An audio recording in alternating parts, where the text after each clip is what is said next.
Saturday is sponsored by AT&T Business. Connecting changes everything. From the legendary shoe, Ohio Stadium. We've got Big Ten football for you on Fox as the national champion, undefeated, #1 team in the nation. The world-famous Ohio State Buckeyes take the field to take on Greg Schiano's Rutgers Scarlet Knights.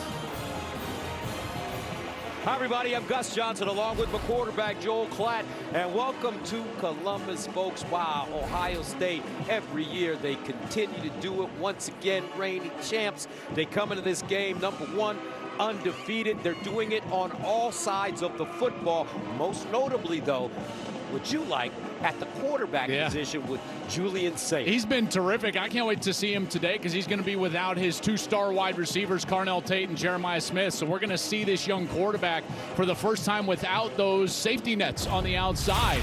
He's been incredible, Gus. And as a quarterback, you grow up as a young kid. All you dream about is potentially being in the Heisman Trophy race. And this is exactly where Julian Saint has put himself. He's got to just continue to play well. I think today they can lean on the run game. 222 yards against UCLA. They've been getting better as the season has gone on. But we know we can rely on the Ohio State defense. That is the one thing in all of college football that has been the most consistent and the most dominant. This defense has 4 first-round draft picks right down the middle. They've got great players. They've got a great coordinator. And every time we get a chance to see them, it is a joy to watch. As for Rutgers, they need one more win to become bowl eligible. They have a couple of sensational wide receivers and a running back that can get it done. That's right, and he had a break last week. It's a good thing Rutgers had a bye, because the last time we saw Rutgers on the field, Antoine Raymond had 41 carries for over 240 yards. I mean, you talk about a day. Get that man in the ice tub. My goodness. Raymond's going to be leaned on again today. I firmly believe that. This is a physical team that Greg Schiano brings in here to Ohio State, and the run game is where it has to start. And then Ethan Kaliak-Manis, their quarterback, to those big wide receivers on the outside. That's the offensive game plan, but it starts with Raymond running the football. All right, time now to join the third member of our team on the sideline. Let's go downstairs to the AAG, the All-American girl, Jenny Tab. Well, guys, you guys have been talking about it. Ohio State has been playing some really good football lately. They've been #1 in the country for a while now, and we all know what's coming next week. It's Michigan. It's that rivalry, but no one wants to talk about that today. I've been told no one is looking past Rutgers. I asked Coach Day to reflect on this group, 17 seniors who were honored on senior day before the game, and he told me what makes this team so special is their identity. They are all business every single day. Why are they all business? Because they still have so much to accomplish. Senior Caden Curry was asked how he wanted to be remembered on senior day, and he said, it's great that we won a national championship, but remember, we've never won the Bull Pants. We have never won a Big Ten championship. There has never been any complacency with this team, and the last thing Coach Day said to us, the story for this Ohio State team is yet to be written. All right, Jenny, thank you very much. What a spectacular day here in late November. 49 degrees and sunny at kickoff time in a series that dates back to a 2014 meeting here in Columbus. Ohio State has swept all 10 meetings so far. Bucks won the toss, deferred. Rutgers will receive the football. Coach Schiano, who served time with our coach, Urban Meyer, when Coach Meyer was the head coach here with the Buckeyes. He's a winner. Second stint at Rutgers, trying to build the program. Joel, new president, new athletic director. Hope springs eternal for what could possibly be in Piscataway. And they need that 6th victory, to get to the bowl game. And this is a team that has been to back-to-back bowl games, and no one's had success at Rutgers like Greg Schiano has had at Rutgers. He's such a terrific head coach. And they play disciplined, physical football, and they're going to need to do that here today. And also, Gus, they're going to empty the bag. I firmly believe that you're going to see trick plays, you're going to see special teams fakes. Every time these two meet, in particular late in the season, something wild happens. So let's all be prepared for what goes on here today, in particular from the Rutgers side. Last time they met 2 seasons ago in Piscataway, Bucks won at 35 to 16. Kyle McCord threw 3 touchdown passes. Ben Black back to receive for the Scarlet Knights. Jaden Fielding will send it away. Senior day here in Columbus. And here we go. And it's fair caught at the 10-yard line. Calliac McManus, transfer from Minnesota. He's a solid player as he steps on the field for the first time. He's having a really good year. He's the heart of this team, great leader, and he's very good throwing the ball down the field. Second most passing yards per game in the Big Ten, only to Jordan Mailata over at USC. He's got a couple of big targets on the outside, and they will test this Ohio State secondary. So first down and 10 at the 25 for Rutgers. Antoine Raymond behind Athan Calliac Manis. And he'll throw it on first down. Sideline throw. Raymond out of the backfield, wrestled right down at the line of scrimmage. No gain. Caden Curry with the tackle.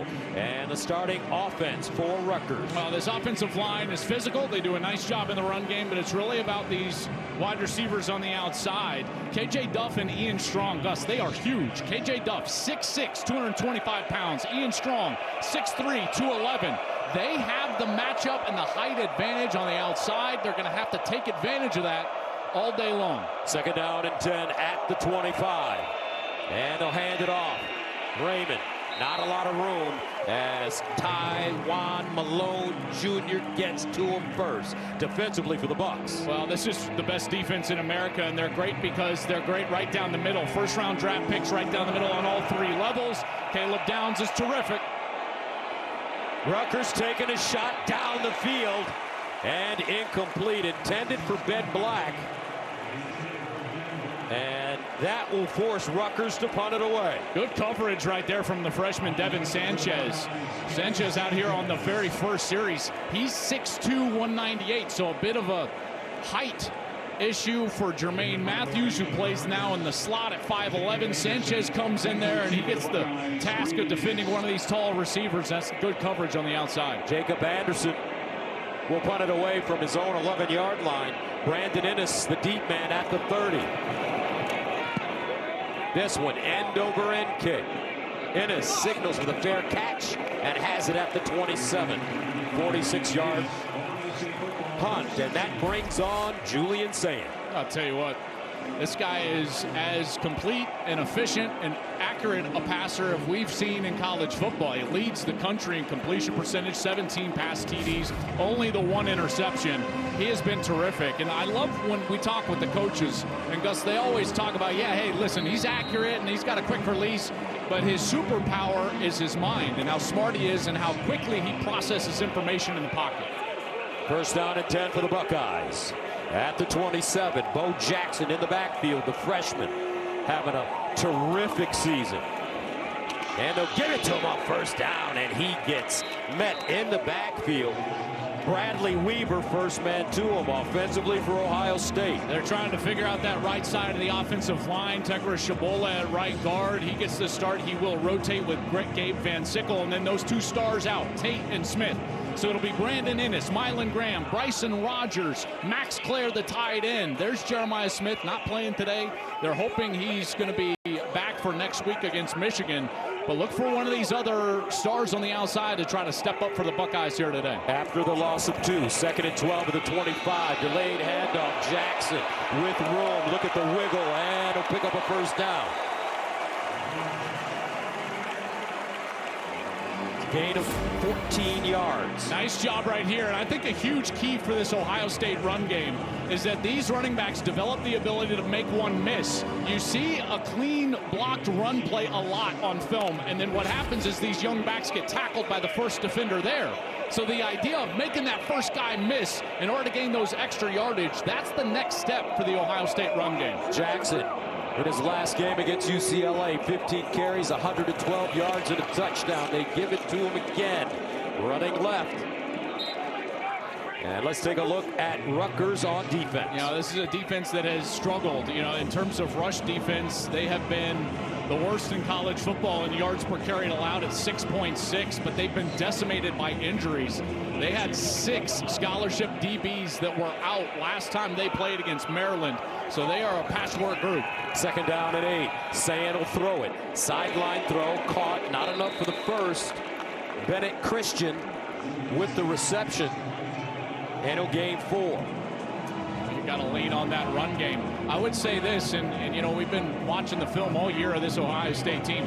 They are much better running the football over the left side of their offensive line behind Austin Saravel, Luke Montgomery, Carson Hinsman, the center, versus the right side. So on a short yardage, here we got tight ends over to the left.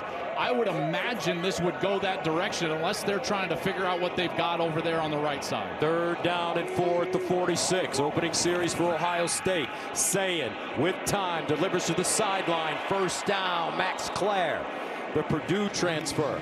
And that's his 32nd catch of the season and a first down for Ohio State. This is a nice route by Adolph, the wide receiver, because watch, he's going to clear things out, and he's allowing Max Clare to get that space on the outside. Almost a little bit of a pick route, but you don't want to be too obvious. So he's running his route right through the defenders, but that's what opens up that outside space for Clare and Sayan, and an easy completion.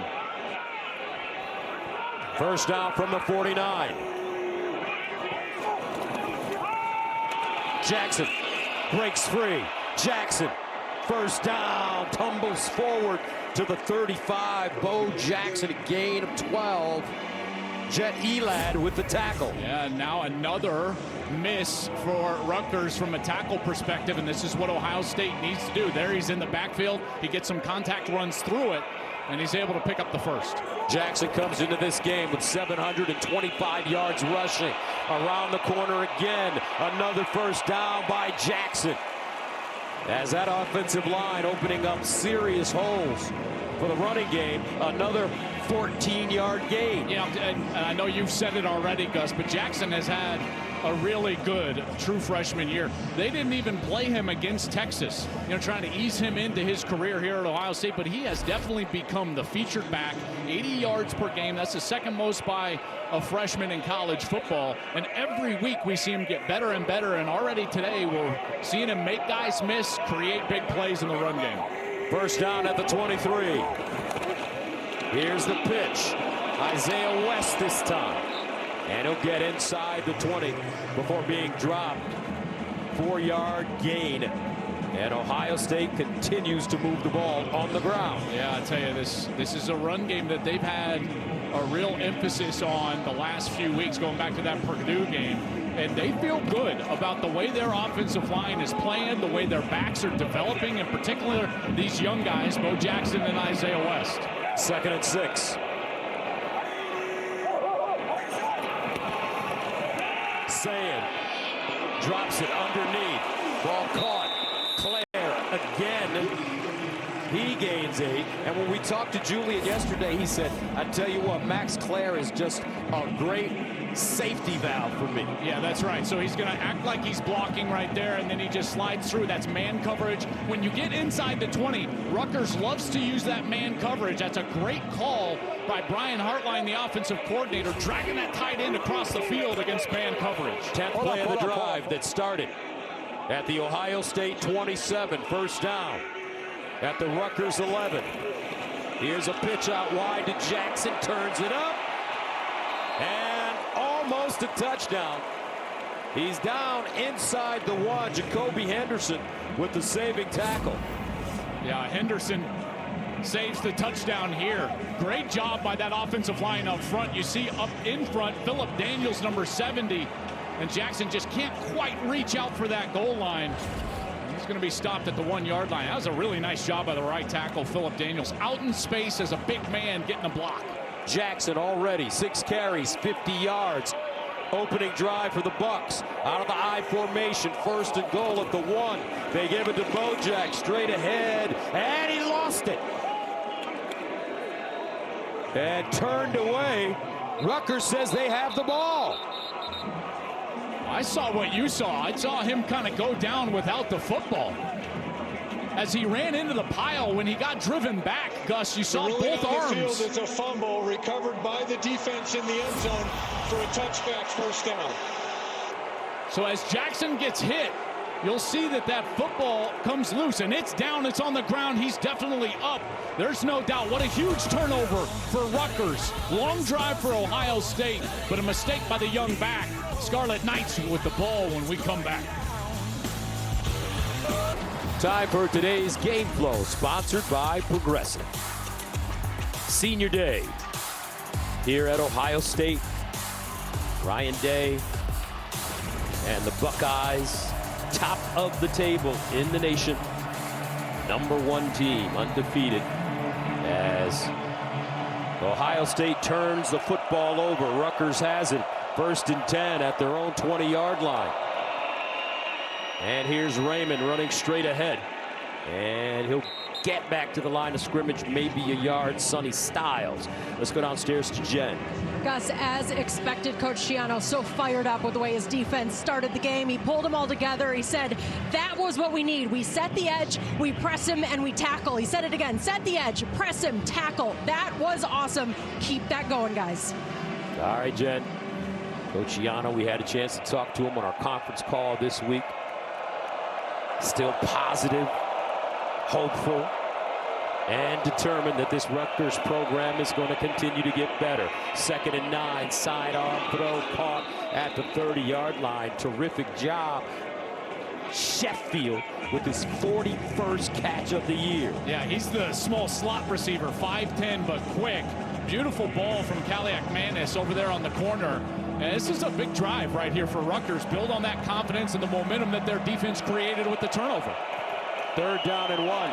Rutgers looking for that 1st down. Can they push the pile forward with Raymond? And it looks like he has the 1st down. Little wrestling going on at the bottom of the pile. Antoine Raymond, 200 yards rushing and 1,000 yards coming into this game. Yeah, he's going to be a yard short there. So 4th down, and Rutgers will stay on the field. Scarlet Knights decide to go for it.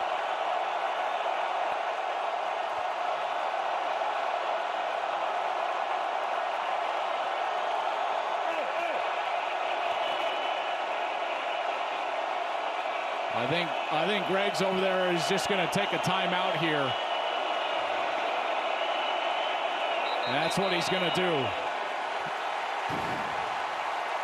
We'll step away, 4th and 1.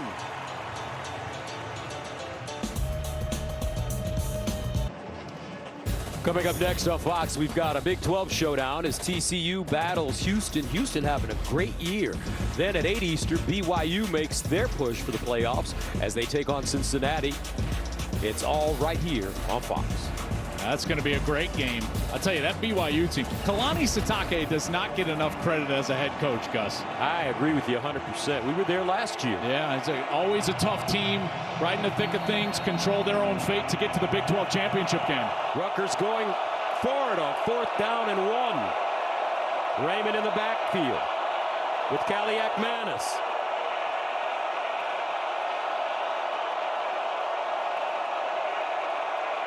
And they snap it. Raymond breaks it back, and he won't get it. Jalen McClain gets there.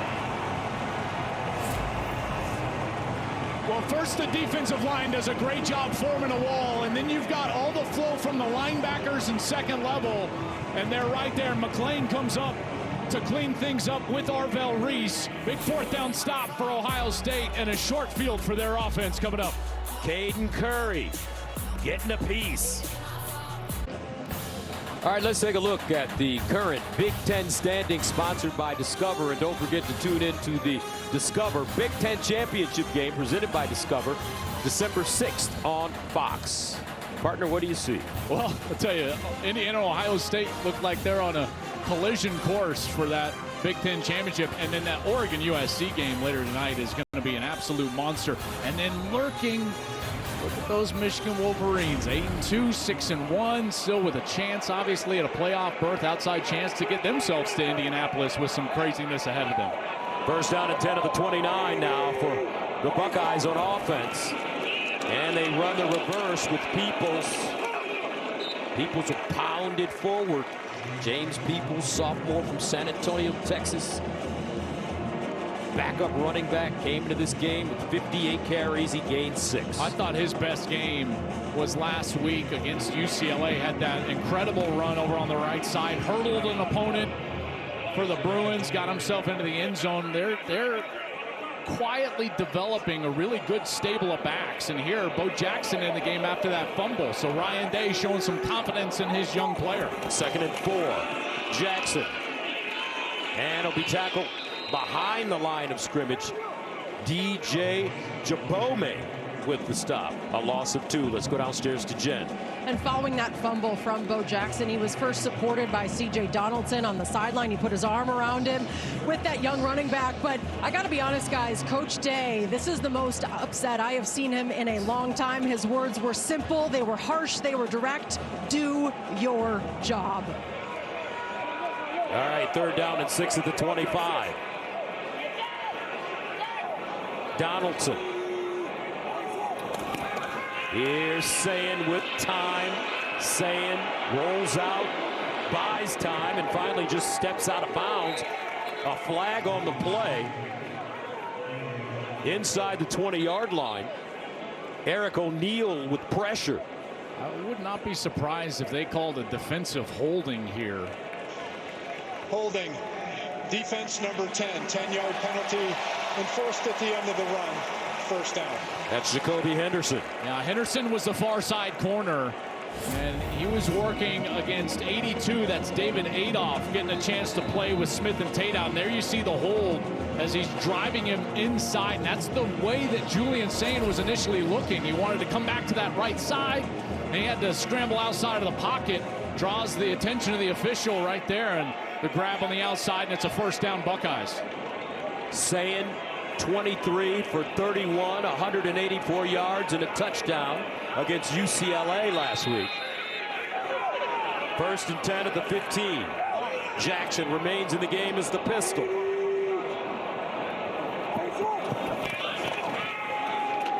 Jackson straight ahead. Touchdown. Bo Jackson. 4th rushing touchdown of the season for the freshman. 15 yards. I'll tell you, this is a great job by Luke Montgomery and then Bennett Christian. They're going to be pulling from the left side, the guard and the tight end. Watch them get these blocks. First, it's that hook block by Montgomery, and now Christian's coming in, and boom, that's the block that springs Jackson, and they're making a guy miss. That's Jet Elad, the safety. It's a total whiff in the secondary, and the Buckeyes are on the board. Jaden Fielding in for the extra point. And it's good. After the 4th down stop, Ohio State goes 3 plays covering 29 yards to take a 7-0 lead over Rutgers.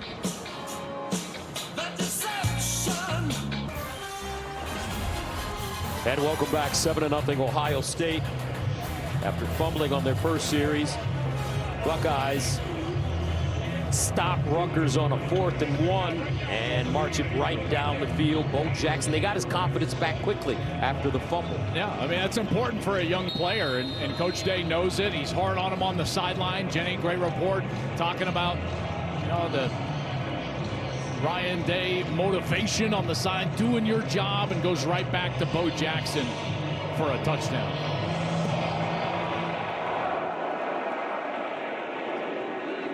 And this one fair caught inside the 5. Here's a look at our reliable performer, sponsored by AT&T Business. Reliability that you can count on, and something that we've all been able to count on watching Ohio State all year is Arvell Reese. 58 tackles, 6.5 sacks, 10 tackles for loss. This guy is a one-man wrecking crew. And he's developed. You know, he wasn't even a starter last year. He comes in, this is his first year starting, and he has developed himself into, Gus, what I think will be a top 2 or 3 pick in the NFL draft in the spring. He's that good. He's that disruptive. And Matt Patricia, the defensive coordinator, uses him all over the field. Just like right here, he's all the way lined up as kind of a defensive end on the top. 1st down to the 25. Kaliak Manis with time. Scrambles out of the pocket, throws on the move to the sideline. Ian Strong with the catch. But there is a flag on the play. Yeah, Ian Strong stepped out of bounds. And then was the first to touch the ball. He was not forced out over there. You can see the officials with their hats off. Number 9 of the offense went out of bounds, returned to catch the pass, which is illegal touching. So lost it down at the previous spot. It's second down. Kind of the signal. Those of you watching, if the official removes his hat and throws it, that's a signal that the player stepped out of bounds, and again, not forced out of bounds. He couldn't recreate, so there he is. He steps out barely. I mean, that was very close. You can see all the staff for Ohio State pointing at the sideline right away. Ian Strong having a fine year, close to 50 catches for over 700 yards and 5 touchdowns. Second down and 10 of the 25. Kelly McManus dumps it down, and this ball caught and out of bounds goes Kenny Fletcher Jr., and he'll pick up 9. We're right back where we were on the last series. 3rd and short. And this is where Rutgers struggled. A couple of runs, failed to get the first down. Gotta figure out something. I think you got to get the ball in the perimeter against this defense. Like I said, Gus, 4 first-round picks right down the middle. You've got to get the ball on the outside. Use a little tempo to do it. 3rd down and 1 at the 34.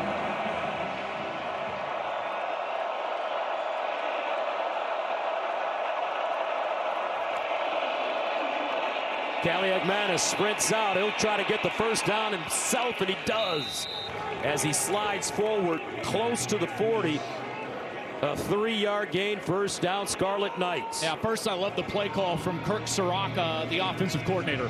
And then it's a good decision from Kelly McManus, who gets on the outside, and Reese did a great job of covering the intended receiver on the outside. So Kelly McManus just takes it himself, dives for the first down. From the 37.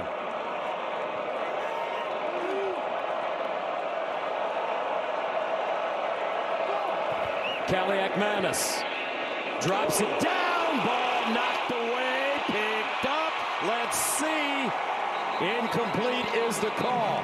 But Lorenzo Styles Jr. delivering a blow. And he was sitting there the whole time. So here's Styles right here. And as the route comes out of the backfield, he's waiting for him the whole time.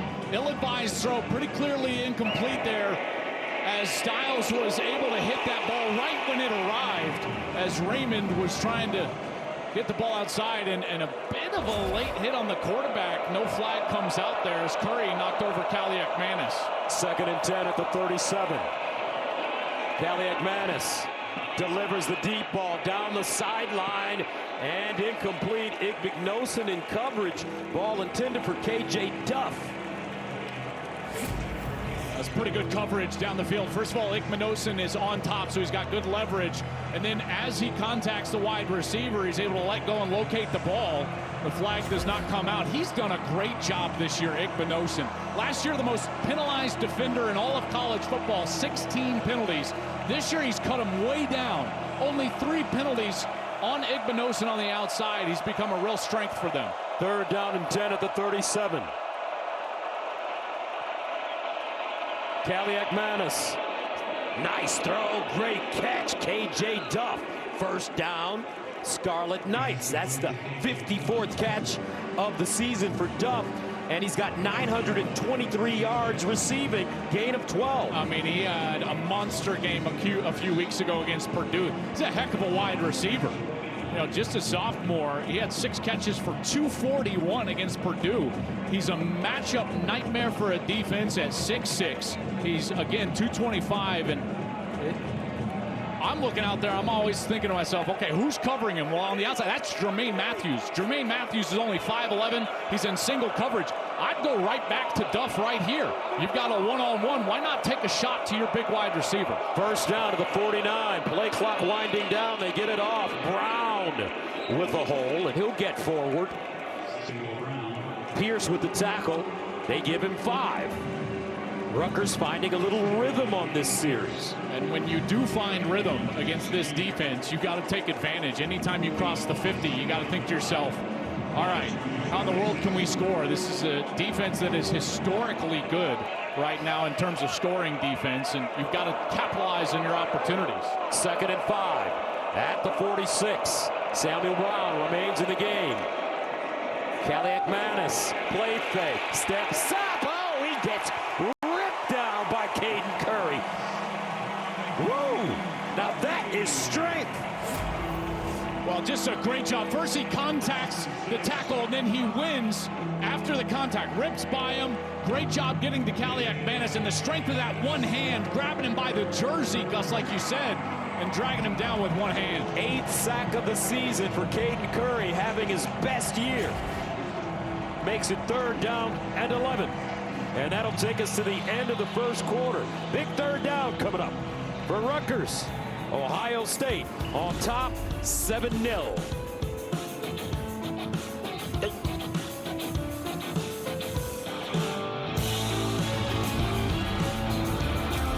Coach, thanks for taking the time. Obviously a tough hit right there for Ethan Kaliakmanis. How do you get this offense going? Well, I think they're really stout up front, so we're going to have to be able to throw the ball a little bit to open up the run game, but our guys are fighting. That's all I ask. Thank you. Thank you. All right, Jenny, thank you very much. 99 wins for Coach Schiano. He has the most in Rutgers history. His team facing a 3rd down and 11 now at the 49. They're 2 of 2 on 3rd downs on this drive. Kaliakmanis steps up in the pocket, wants to run it, and it'll go down in front of Sonny Styles. So that brings up 4th down after a 5-yard gain, and a decision now for Coach Schiano.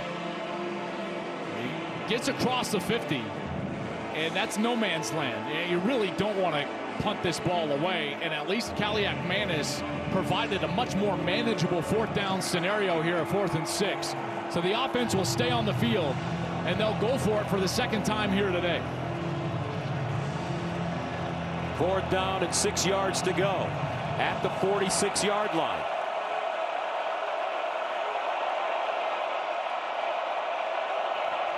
Kaliakmanis guns it, incomplete. And a flag thrown late. KJ Duff, the target. Jermaine Matthews Jr. in coverage.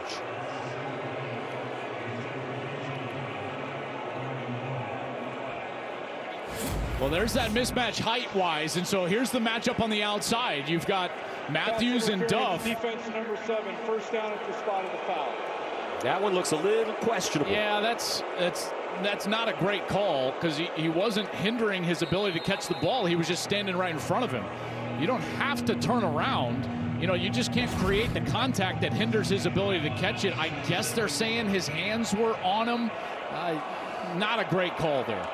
So a 1st down for Rutgers at the 41.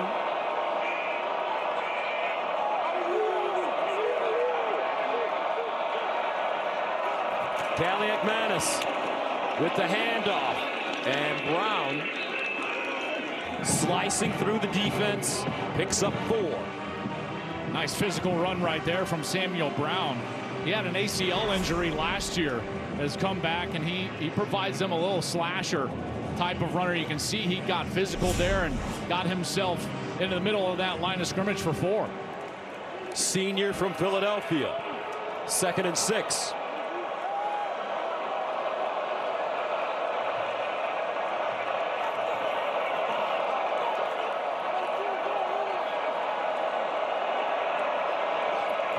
Here comes a blitz. They hand it off. Brown looking for daylight, bursting through. And he'll get close to that first down marker. On 2nd and 6, he picks up 5. Yeah, he did a great job here of being patient. And then 54, Taj White. He sealed the edge, and Caden Curry couldn't get out there. And that's Downs that had to make the tackle. And Rutgers stays on the ground. Brown with a 1st down. Rutgers very effective moving the football on this series. Their offensive line has done a nice job. When you watch the film, in particular in their last ball game against Maryland, that offensive line was physical, and they just kept at it. And the middle 3, I think, are their best guys. Brian Felter, the left guard, Zelinskis, the center, and Asamoah, the right guard. Those are the guys that are the most physical, and they're doing a good job right now. 12th play of the drive that started at the 25. 1st down at the Ohio State 30. Kaliakmanis goes through his progressions, drops it off, ball knocked away. Do they rule this a catch? No, incomplete. Sonny Styles this time dislodging that football. So Colin Weber right here Now you wonder, does he ever have control? And no, clearly doesn't have control. And Styles was there for the hit and knocked it away from Colin Weber, the tight end, transferred in from Charlotte this year. He is a senior. Styles, Johnny on the spot there. 2nd down and 10 at the Ohio State 30.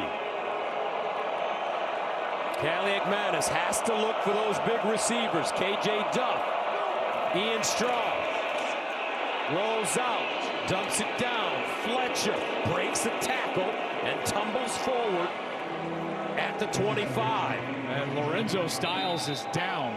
There was a monster collision right there. He was the first Buckeye to come up in support. And he's in some pain. Here's Fletcher, and that right shoulder bears the brunt of the hit. Wow. Pacific Life Game Summary is sponsored by Pacific Life, building confident futures for nearly 160 years. 7-0 Buckeyes here.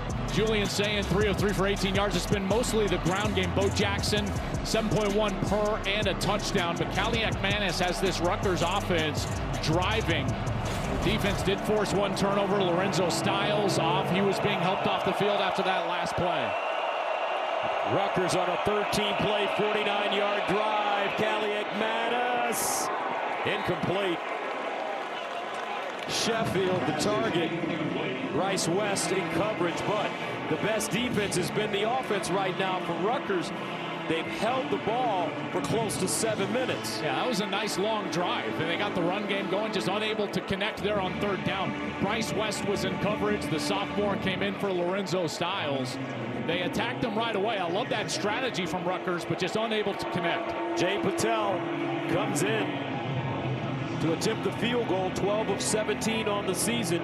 This one from 44 yards away. It's his number. Got it up. And good. Rutgers with 11:50 to go in the 2nd quarter on the board. 7-3, Ohio State. Tomorrow, Fox NFL doubleheader starts with Justin Jefferson and the Vikings taking on Jordan Love and the Packers, or other regional action. Then in America's Game of the Week, Jalen Hurts and the Eagles battle Dak Prescott and the Cowboys or Falcons Saints. Check local listings for the games in your area only on Fox. All right, how you feeling about your Lions this year? How you feeling? I just don't understand. We score 44 points against the Commanders and then come back and score only 9 against the Eagles. Yeah. Well, the Eagles are good. 9 points. Do you think you can beat the Eagles in the playoffs? You know, I don't know anything anymore. As Socrates would say, the one thing I know is I know nothing. But I do know I'm trying to get some tickets for that game. If you know anybody, next week we go to Michigan. We may know somebody. You might know. I'm going to go online and see if I can find some. This ball kicked out of bounds. Free kick out of bounds, kicking team number 93. The ball will be placed at the 35-yard line, or it'll be 1st and 10. Well, time now for our Heisman Watch, sponsored by Nissan, the premier partner of the Heisman Trophy. And 3 guys have really separated themselves out here this college football year, and 2 more particularly. Fernando Mendoza and Julian Sayin, the Buckeyes quarterback here. Marcel Reed has been playing well, came back against South Carolina, led that big comeback. But Mendoza and Sayin look like they're on that collision course for the Big Ten title game. I really believe that we're going to see that game. Winner is going to win the Heisman Trophy, and I think that's probably the way it should be with those 2 and how they've played this year. 1st down and 10 at the 35, and Jackson, and he's ambushed in the backfield. Bradley Weaver, the senior from Hillard, Ohio, with the stop, a loss of 3. Yeah, it's a really tough block for Brandon Ennis. They're asking the wide receiver to come in and block the defensive end. And listen, I'm all for courage there, but someone told me that's a mismatch. 6'4", 267 Weaver. Ennis, 6 feet, 199 pounds. 2nd and 13 at the 32.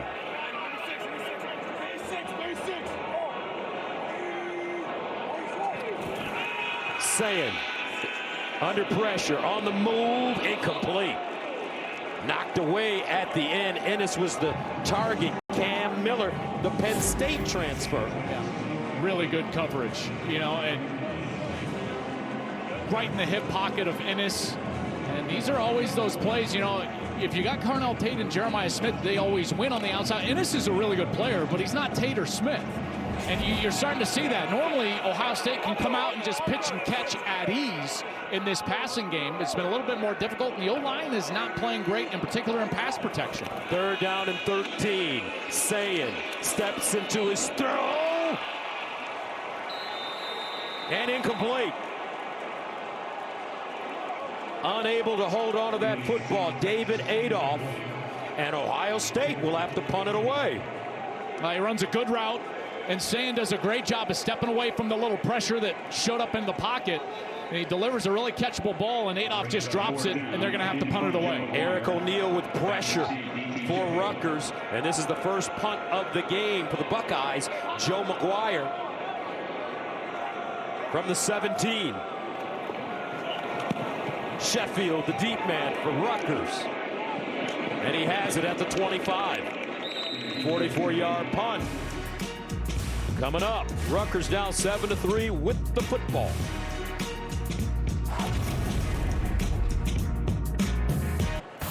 Big Noon Saturday is sponsored by AT&T Business. Connecting changes everything.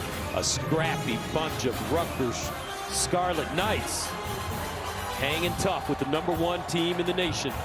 The reigning national champions, 7-3, 10:50 to play in the second quarter. Rutgers with the football again.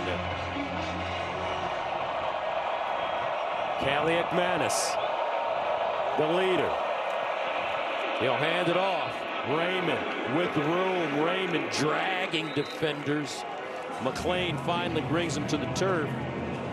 But it's a 9-yard pickup. And they're moving the ball on a defense that has been outstanding. This defense, there's only one team in the last 35 years that's allowed fewer points through 10 games than this Ohio State team. That was the 2011 Alabama squad that went on to win the national title. So they've been historically good, but Rutgers has been able to move the ball just a little bit. 2nd and 2 at the 32. And Raymond trying to lean forward. This time Zion Grady gets him. Only a 1-yard pickup, so 3rd down. You see some of the great defenses since 1990. Bama only 7.1 per game through 10 games. There's Matt Patricia on the historic run here with this Ohio State group. All these defenses, you know, Bama won the national championship. 23 Michigan won the national championship. 21 Georgia won the national championship. So, you know, this team certainly has an upward trajectory, but a nice 3rd down opportunity here. 3rd down and 1. Rutgers 3 of 7 on 3rd down conversions. Kaliakmanis goes up top. Incomplete. Fletcher broke open late in front of Caleb Downs, and Kaliakmanis unable to put it on him. I tell you, he had him there because he's behind the coverage, and Downs is trying to recover, but he leads him way too far to the left. You could tell that Fletcher wanted to go more up the field, straight down the field, and he had Downs, who had come down because of that play fake and was trying to recover on Fletcher, who came from the tight end position. So Jacob Anderson will punt it away inside his own 20. Brandon Ennis, the deep man, at the 22. Remember, Rutgers can be tricky. They fake. And they kick it away. Looks like he thought about it, Joel. I don't know. He sure did. Look at this punt. And look at it. Down at the 1-yard line. What a job by Jacob Anderson. A 66-yard punt.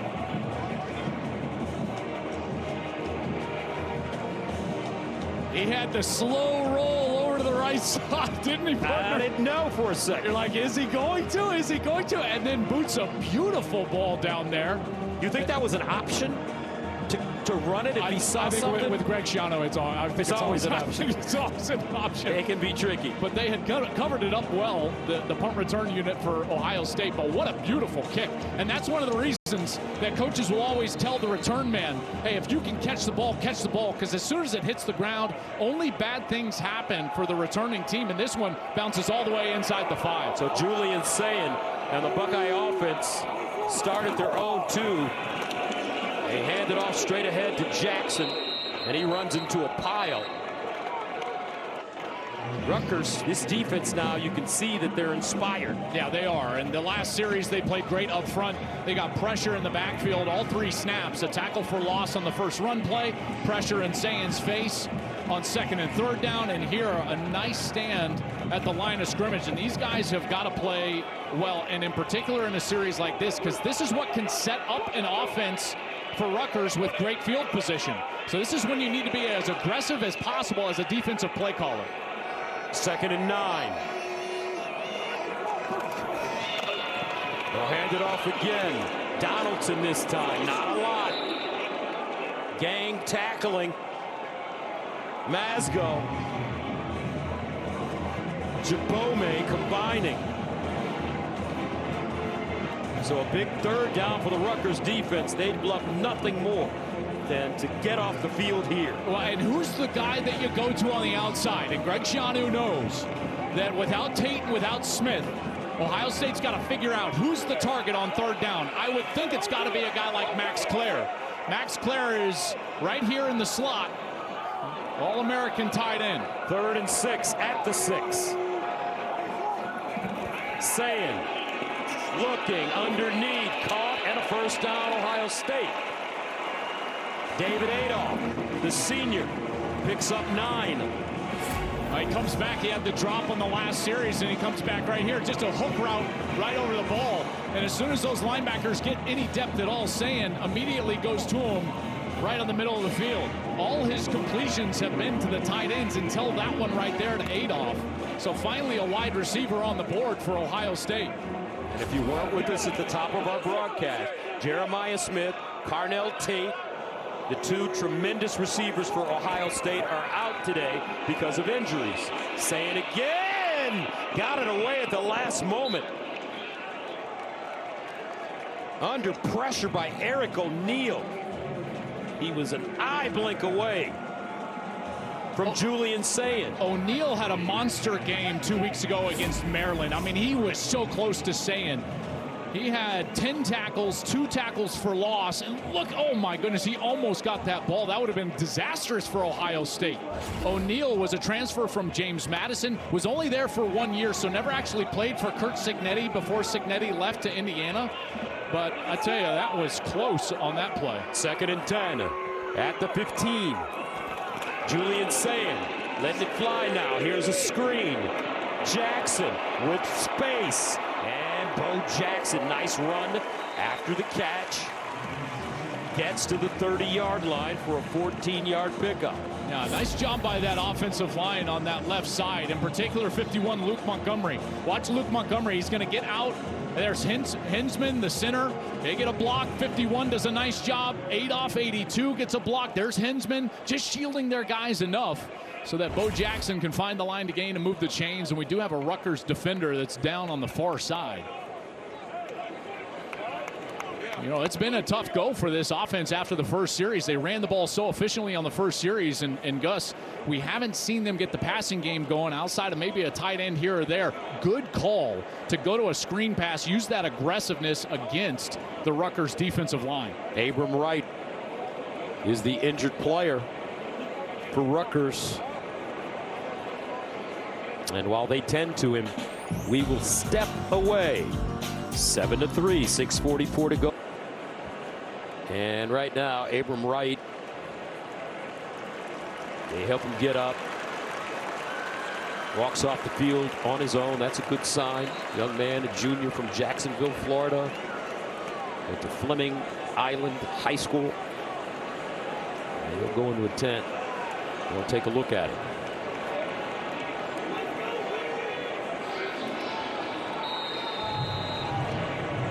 So Ohio State faced with the 1st down and 10 now. At the 29-yard line. Julian Sayen, 5 of 8, 41 yards so far.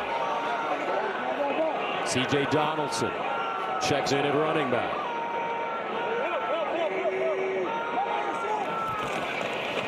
Play fake. Sayen pulls it out over the middle, and it's caught. Clare, head of steam, midfield. Now Clare still running finally tripped up deep inside Rutgers territory. That's a gain of 40. Well, you get action going this way. That's James People. So you got two backs in the backfield, and then you just sneak the tight end out, a little man coverage right there, and there's Claire.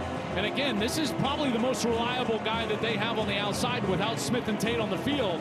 Claire transfers in from Purdue. He was an All-American a year ago with 881 yards. And Julian saying, get on going, fella. Get down the field.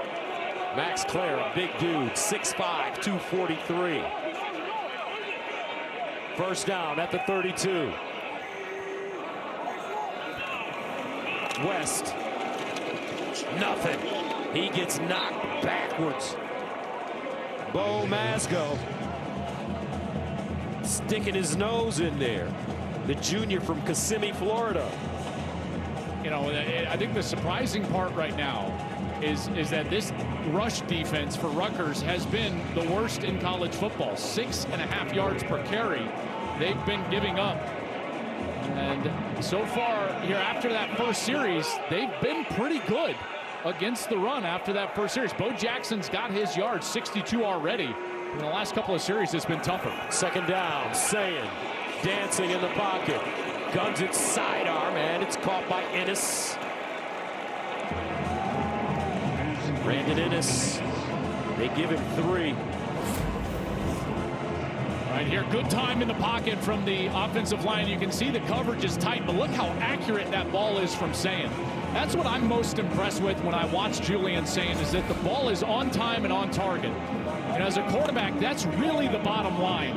It doesn't matter how it looks. It doesn't matter how strong your arm is or any arm angle. Is the ball on time and on target? And with number 10, it normally is. Third down and 7 at the 29.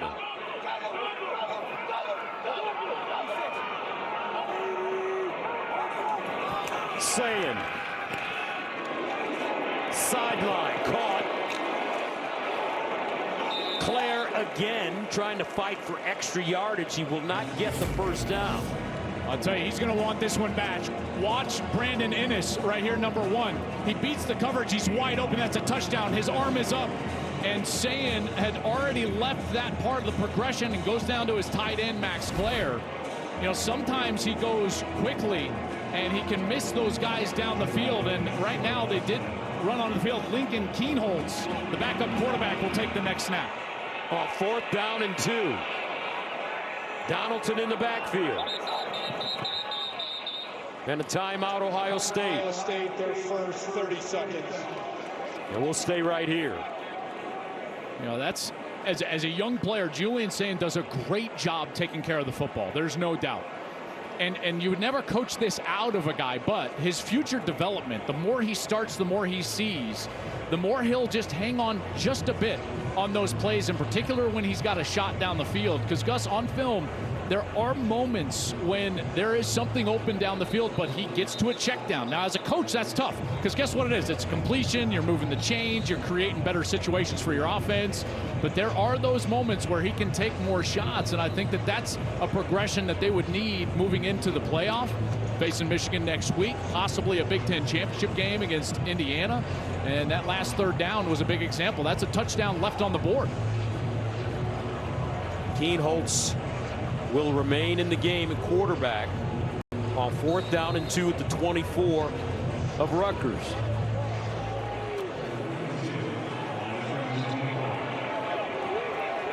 Keenholz, a junior from South Dakota. 4th and 2. Tight formation. Now they spread it out. Trips up top. Keenholz sprints out that side. Looking. Incomplete. And Rutgers will turn them over on downs. Bennett Christian, the target, but there is a flag. Personal foul, roughing the passer, defense number 94. 15-yard penalty, first down. Oh my goodness, what a mistake from Rutgers. I mean, the play call, I mean, I got to tell you, this is fascinating. You put in a backup quarterback, you got a Heisman Trophy contender, but here you see that late. Yeah, absolutely. I mean, Weaver goes in, hits him with the shoulder, the flag's going to come out. There's no doubt. And you can see in the back end, you can see Kaj Sanders, who made a great play on the ball, defending Bennett Christian. He's looking, he's like, no way we gave up a free first down. You cannot do that if you're Bradley Weaver. So instead of getting the football back, the Ohio State drive extended, 1st and 10 at the 12. Keenholz gives it up, West, and he'll go out of bounds. It's a 5-yard gain. So Keenholz getting a little run right there, and I will say, you know, I know it's a tight ball game, it's 7-3, but if you're going to play Lincoln Keenholz in big short yardage situations down the stretch in major games like a playoff game, you better put on film that you have a willingness to throw the ball. And so that's one of the things, maybe that's a play call right there that is for the film for the future. But at 7-3, that, I mean, that's that's an interesting time to put something on film. 11th play of the drive. It started at the 2. Play fake, Sayin in the end zone. Caught! Touchdown, Ennis.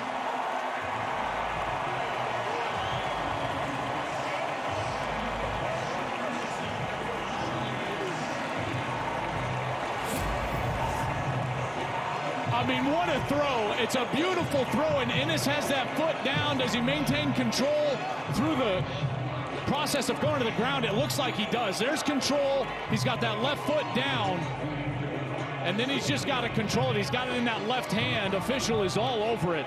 What a catch. I tell you what, where do these guys come from around here? Tell you what, 2nd receiving touchdown of the year for Brandon Ennis.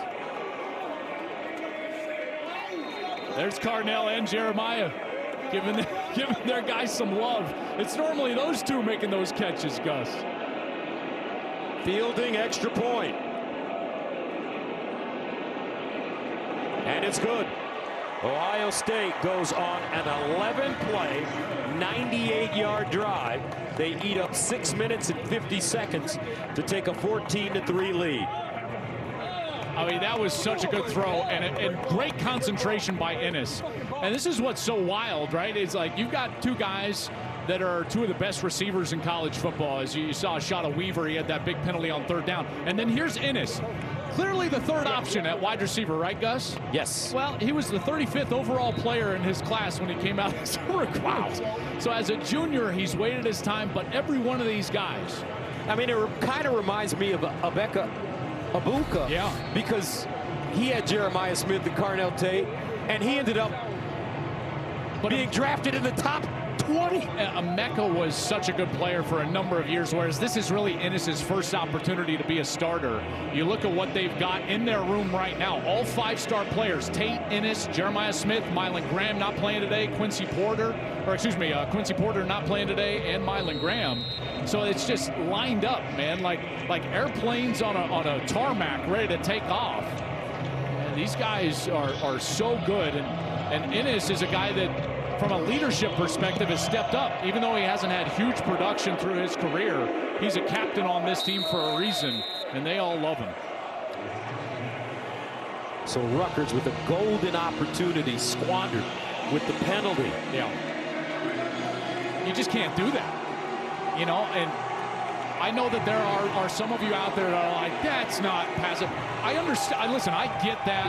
You know, Tom Brady hates it. He thinks the game has gone soft, right? But it's like a strike zone in baseball. If the umpire is calling it off the plate on the outside, guess what it is that day? It's a strike. And that is roughing the passer, and so you just can't do it.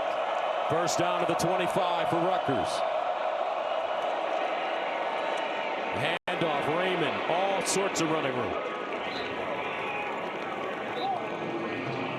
McClain stops him. They give him 12. They've been able to run the football here and there. You know, on some 1st downs, that one on a nice 1st down, Raymond's able to get loose, make one miss, physical finish.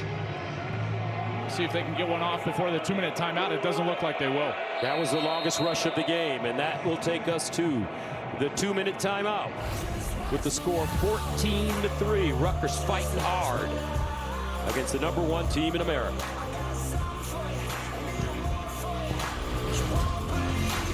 very much. 2 minutes remaining here in the second quarter. 14-3 our score. Ohio State leading Rutgers. First down for the Scarlet Knights at the 37.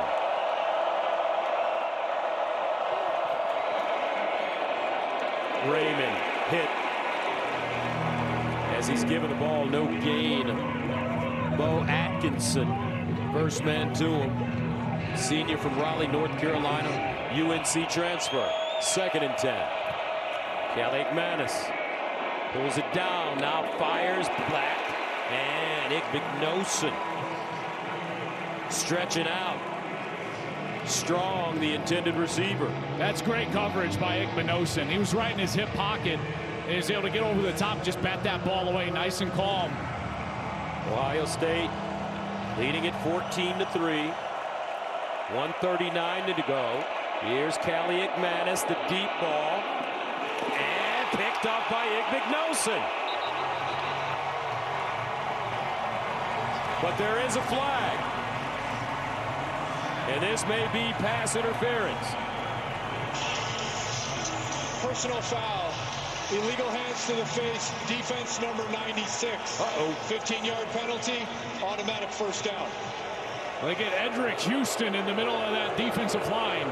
That's going to wipe out the interception. So there's Houston right in the middle, right here. And you can see he gets his hands right up into the face. There's no doubt. Right into the helmet of the center. Right side of the screen. There he is. Right hand up into the face of Gus Zielinskis. And Rutgers were still on the field. We saw a big penalty from Rutgers to keep Ohio State on the field. And now the favor is returned from the Buckeyes here in Edric Houston. First down from the Ohio State 48 for Rutgers.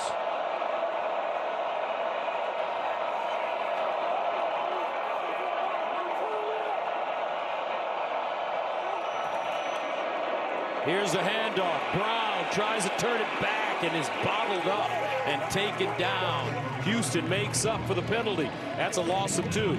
Yeah, still a lot of time here with 1:21 left and counting. Couple of timeouts. Don't have to go super quick, but they are. I mean, they are going fast. Callie McManus, sideline, wide open target. Out of bounds goes Sheffield, and the clock stops at 1:10. Ohio State got caught up in a similar route that we saw Ohio State run earlier on offense. And on that side, it's Devin Sanchez, the youngster, and Jermaine Matthews. They both went with the same guy. It's an easy completion. 3rd and 2 at the 40. Callie McManus in trouble and goes down. The pocket collapsed. Styles, Caden McDonald combining. 2nd sack of the day for Ohio State. I'm surprised Ohio State's not taking a timeout. I don't know why they've got 2 left. Just looking to. Rutgers going to go for it here. 4th down and 9. Prior to the snap, timeout. Ohio State, their second. 30 seconds. Wait, why would Rutgers go for this at 4th and 9? First of all, I thought Ohio State would take a timeout almost immediately, Gus. They forced the 4th down. They're going to get the ball back, at least you would assume. And there was about I felt like 15 seconds came out. There was about 50 seconds left on the clock. And they didn't. I think that they didn't call a timeout because they didn't see the punt unit for Rutgers start to jog on the field. And Rutgers kept their offense on the field and looked like they were going to snap the ball at 4th and 9, which I don't understand at all, because you get one incompletion, the clock would stop at about 30 seconds left, and Ohio State would need at best, 12, 13 yards to try to kick a field goal and get points going the opposite direction. That was a weird sequence, and now the punt team will come on the field for Rutgers. Anderson, last time he kicked the ball, it was a 60-plus yard punt.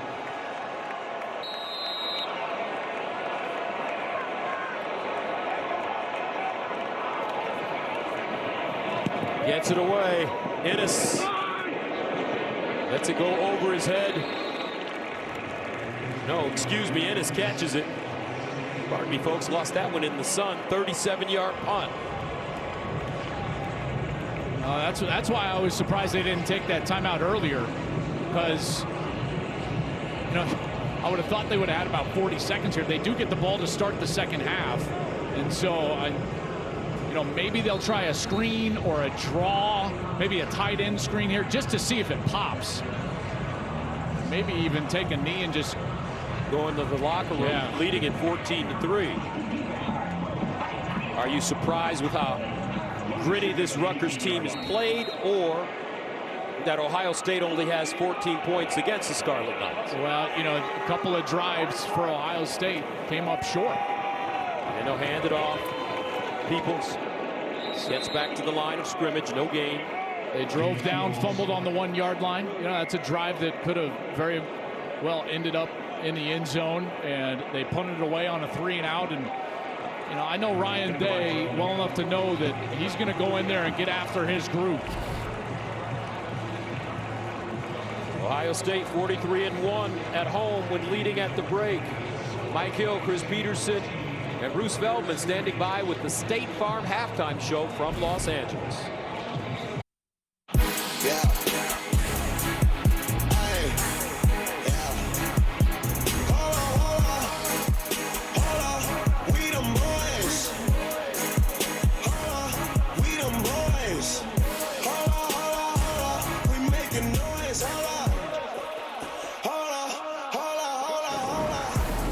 Big News Saturday is sponsored by AT&T Business. Connecting changes everything.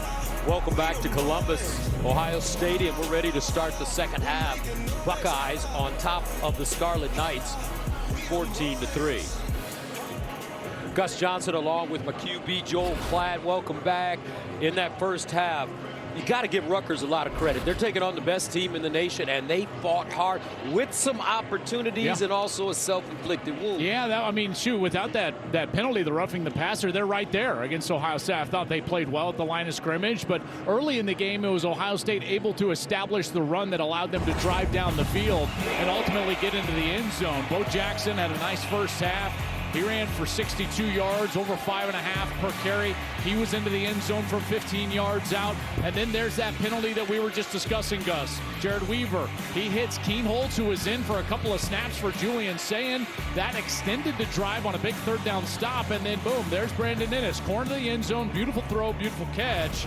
And Ohio State extended the lead. You can see the yardage. It's been tough sledding for Rutgers against this very good defense of Ohio State. But I do give Rutgers a lot of credit. I thought in the second quarter they got some run game going, but they have not been able to hit those big pass plays down the field to their tall wide receivers. And you got to give Ohio State defensive backs a lot of credit for that. That's where Rutgers has got to improve in this second half if they want to come back. Rutgers on the season, 5-5, 2-5 in Big Ten play. They need one more win to become bowl eligible. Scarlet Knights will face Penn State at home in their final regular season game. So Ohio State will receive to start the second half. And we've seen a different Ohio State team in the first half offensively, Joel, without Jeremiah Smith and Carnell Tate. Julian Sayin has been checking that ball down to the tight end a lot. Yeah, 5 for 5 to the tight ends. And how about a little trickery? That's a live ball's line. Picked up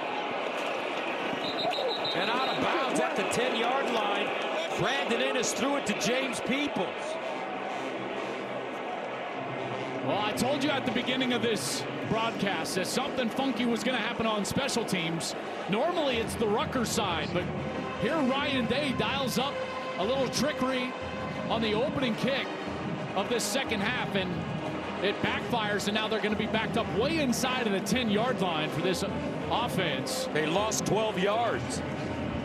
And that could have been disastrous. They're lucky that Peoples was able to go back there and recover that. That's obviously a live ball.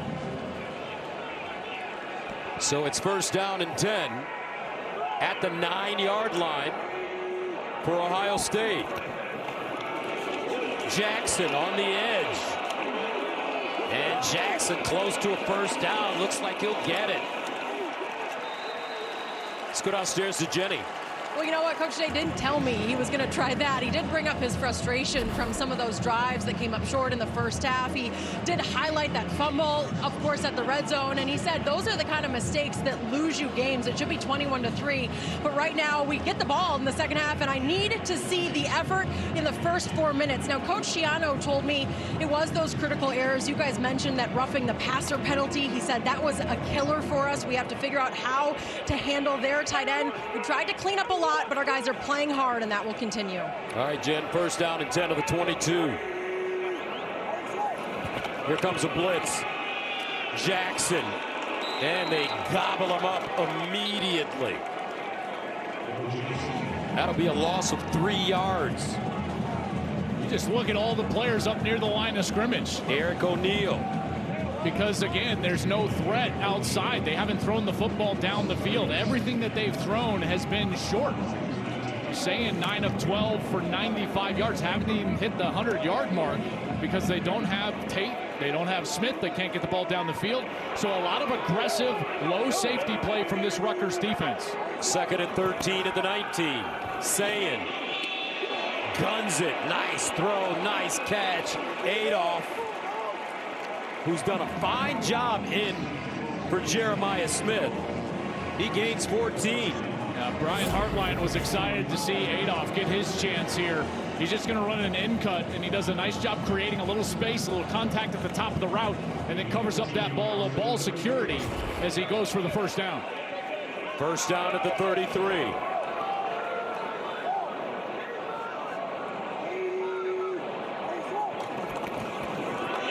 Jackson straight ahead. Oh, Jackson.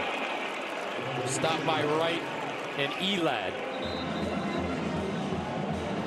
Chewing up 8 yards on the run. There's an injured Rutgers player on the field. And I just love the story of Bo Jackson. How his father gave him the nickname Bo. For obvious reasons, Bo Jackson, but his real name is Lamar. Lamar Jackson, like the superstar quarterback for the Baltimore Ravens. So it's Bo Lamar Jackson, destined for greatness. And welcome back, 14-3 our score. I just went out and bought me an Amon-Ra St. Brown jersey. Oh, yeah. That number 14. But I have a problem. I had a Jahmyr Gibbs jersey at 26, but he changed his number to 0. We got to get the 0 now. No, I should get a refund on that. 2nd down and 2 at the 41 for Ohio State. Julian Sayin drops it off. Guess who? Max Clare. Almost lost it, but he recovers the football. Max Clare having a day. James Peoples jumping on the football. There's a flag over there way on the far side. And this is the end of the play as Clare, he gets hit hard. Rutgers is playing physical. That ball clearly out right there. And Peoples was the one that was able to jump on it. Officials are having a discussion on the far side. Max Clare, 5 catches, 65 yards. There's no foul on the play. The contact is ruled legal, first down.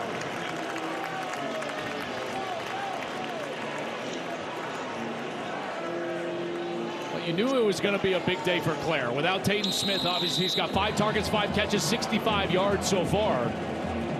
No one else has more than 2 catches outside of Clare. Ennis with a couple of grabs, one of them for that touchdown. But it hasn't been clean, has it? It's not what we normally see out of this Ohio State team. And when you take players like Tatum Smith off the field, it's going to affect anybody, and it's certainly affected this Buckeyes team. 1st and 10 at the 47. And the handoff west this time. Let's go downstairs and check in with Jenny. Well, it was so interesting, guys. I had a chance to catch up with Max Clare. Practice on Thursday. I said, how is it to be here? Just describe this place compared to where you were before. And he said, you know what? It's really fun to play somewhere where you win. But there is a standard of excellence here, such a competitive environment. He said, you're either cut out for it or you're not. And you find out really quickly if you're going to be able to have success at Ohio State. He's having success today. There's no doubt. A heck of a player. And now Keenholz is in the game at quarterback. 2nd and 6. Play fake. Keenholz rolls. Delivers. Incomplete. Brandon Innes, the intended receiver, and he gets up slowly, holding that left shoulder. That ball's behind Innes. So Holtz gets thrown in there again. He attempted a pass in the first half. It wound up being a roughing the passer. Here he's rolling out to his right, and he threw this ball really late. Innes was open for a long time, and then it's clearly behind him. He's trying to get there, and you see he takes the brunt of that impact to the ground right on the left shoulder. He reaches for it immediately. 3rd and 6. Saying back in. Saying off his back foot, leads his receiver, incomplete. What a job by this Rutgers defense. Ohio State will have to send it away. Buckeyes got the ball to start the second half. Rutgers turns them away. 14-3 is our score. Taj Sanders, another play where he's got great coverage on a tight end, and I thought that ball was pretty well thrown. I thought Claire should have grabbed that one, but again, punting unit on the field for Ohio State. McGuire, short kick with English. Oh, what a great job. Down at the 1. Joe McGuire. 42-yard punt. Rutgers backed up deep here in Columbus. Senior day here at Ohio State. That's the Styles family. Lorenzo on the left, Sonny on the right, Dad in the middle, and Mom. Sonny Styles. There's his brother. Went out with what looked like a shoulder injury. He has not returned. Rutgers with the football. 1st down and 10 at their own 1-yard line. Antoine Raymond in the backfield. They'll throw it. Far side. Nice toss. Good catch. Strong. And he's close to that 1st down marker. Way too much cushion out there. Jermaine Matthews is playing way off. And you understand that. Listen, Ian Strong and KJ Duff, they have been so good down the field on film all year long. Contested catches, they do a great job. But Matthews there, a lot of space. And it allows Rutgers to just call an easy pitch and catch on the outside and get away from their own goal line. Callie Manis, 7 of 14, 52 yards. 2nd and 1. Raymond. He will not get there. Kenyatta Jackson. Malone combining on the tackle. Nice job by that defensive line. Taiwan Malone, watch him just stand up number 95, along with Caden McDonald. Just stand up those offensive linemen, and then there's Kenyatta Jackson squeezing down from that in position and making the play and forcing a 3rd down situation. 3rd down and 1.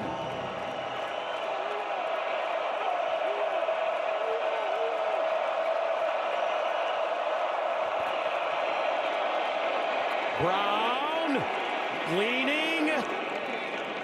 It will be close. McDonald again. I tell you, this Caden McDonald, Joel, is a tremendous player. Well, he's huge, first of all. He's 6'3", 326 pounds. I think he's actually the key to the defense, number 98. You know, you think about those old Patriot defenses, and that's what Matt Patricia is running here at Ohio State. They always had that big guy in the middle, Vince Wilfork, Ted Washington, all those guys. And so the key is the middle, and it starts with Caden McDonald. He's got to hold the point lined up right over the center. But Rutgers picks up the 1st down at their own 11 with some breathing room now. Another run. And barely getting back to the line of scrimmage. They give him a yard. Styles in on the play defensively. Every great defense is built front to back and inside out.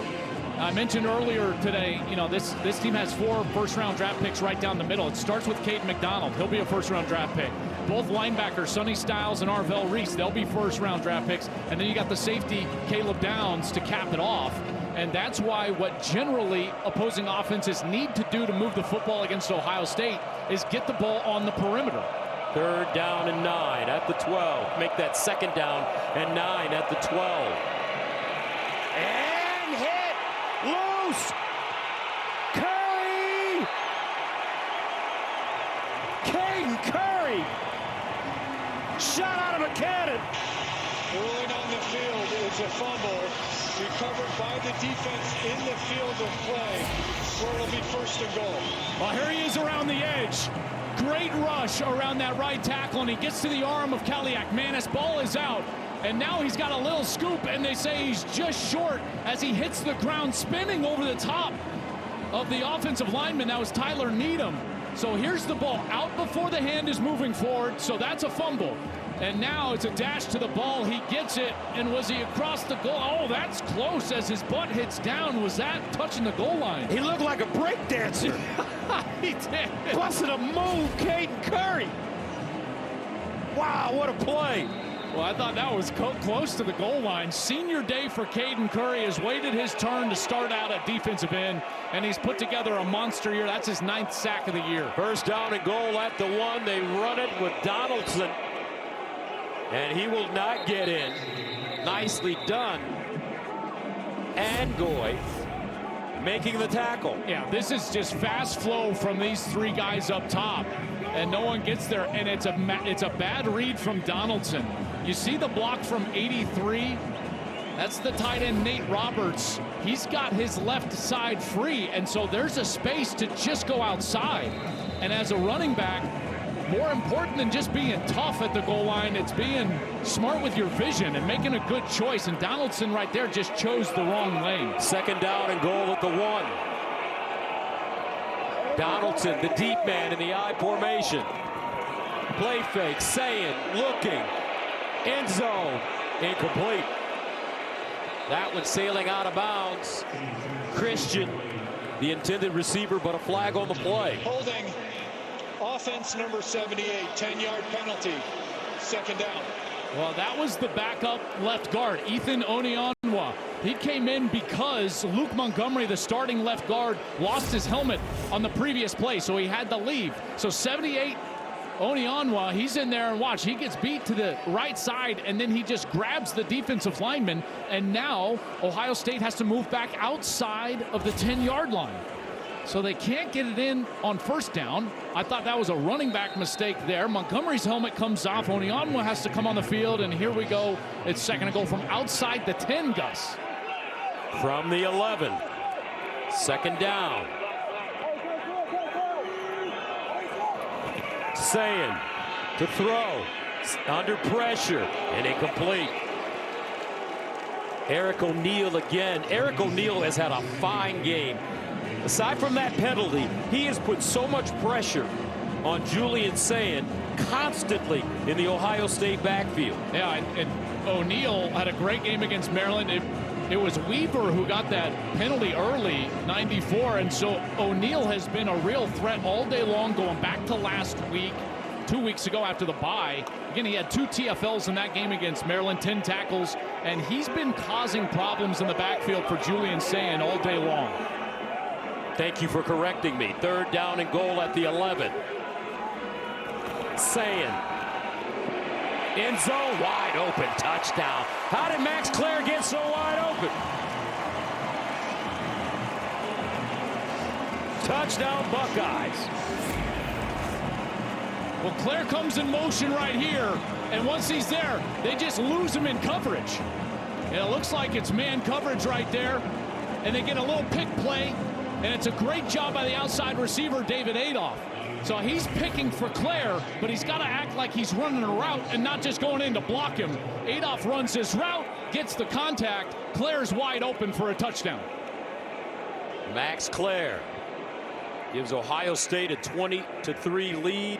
Fielding, extra point, and good. Ohio State has had drives of 98 yards. 29 yards and 1 yard. Buckeyes trying to pull away.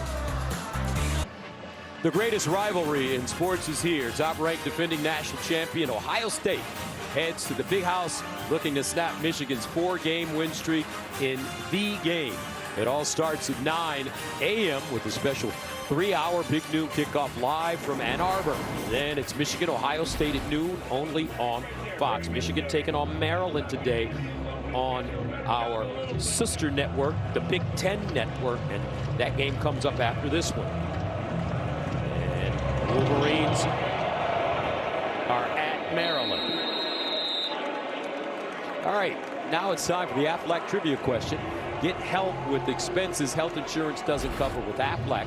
Ohio State has several players up for national awards who are the only teammates to win the Heisman Trophy and Bednarik Award in the same season. Oh, man. That's a tough one. Yeah. Gotta think about that. Yeah, I'm gonna have to think about that. First down and 10 at the 25.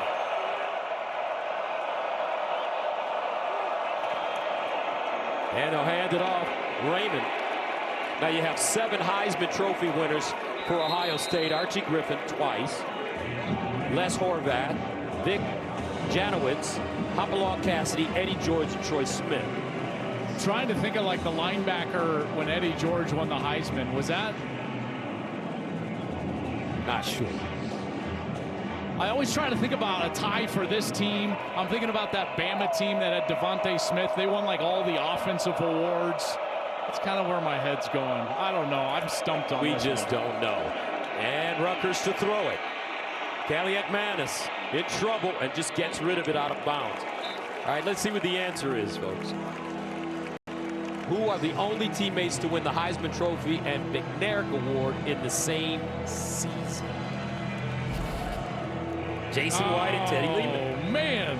I should have known that. Yeah, you should have known that. I had to play that team. Oh, you did? You played against those guys? Hey, Gus. Maybe you don't remember. Good. They were pretty good. Oh, you're right. Maybe I don't remember. You don't remember that. Courtesy of Texas, right? That's right. 3rd down and 9. Far side throw, nobody home, incomplete. Looks like there was some miscommunication. Ben Black, the target. Take a look. Jason and Teddy. I mean, you remember when 61% for a quarterback, everyone was like, hey, man, he had a great year. Now it's a little different. Lehman obviously was incredible. Teddy was just a phenomenal. That was a great defense. But now, I mean, Julian Zayin's thrown for 80% this year. Like, it's wild, the way that the game has changed and the efficiency of the passing game has changed. And it's the deep man as Anderson kicks it off. And he has it at the 30-yard line. 43-yard punt. Coming up, we'll see Julian Zayin.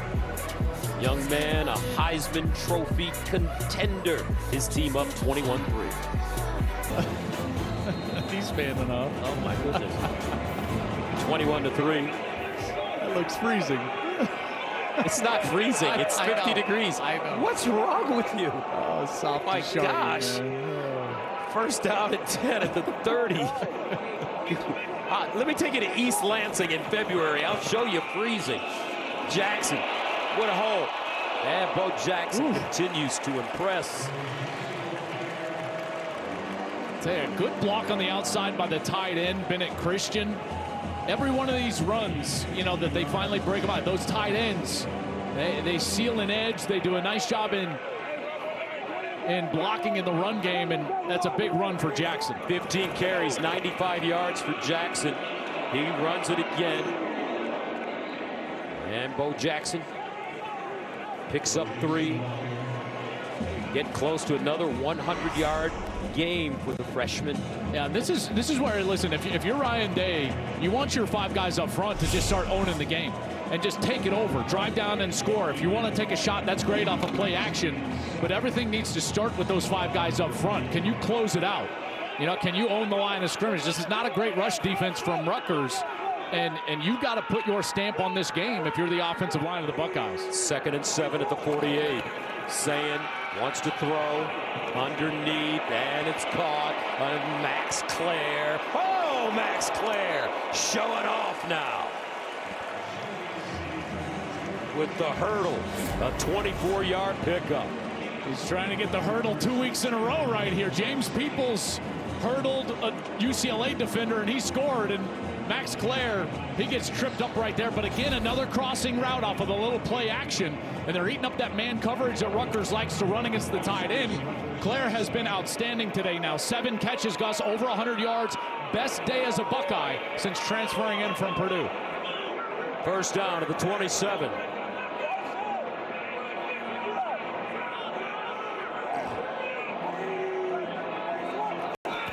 Sand with time.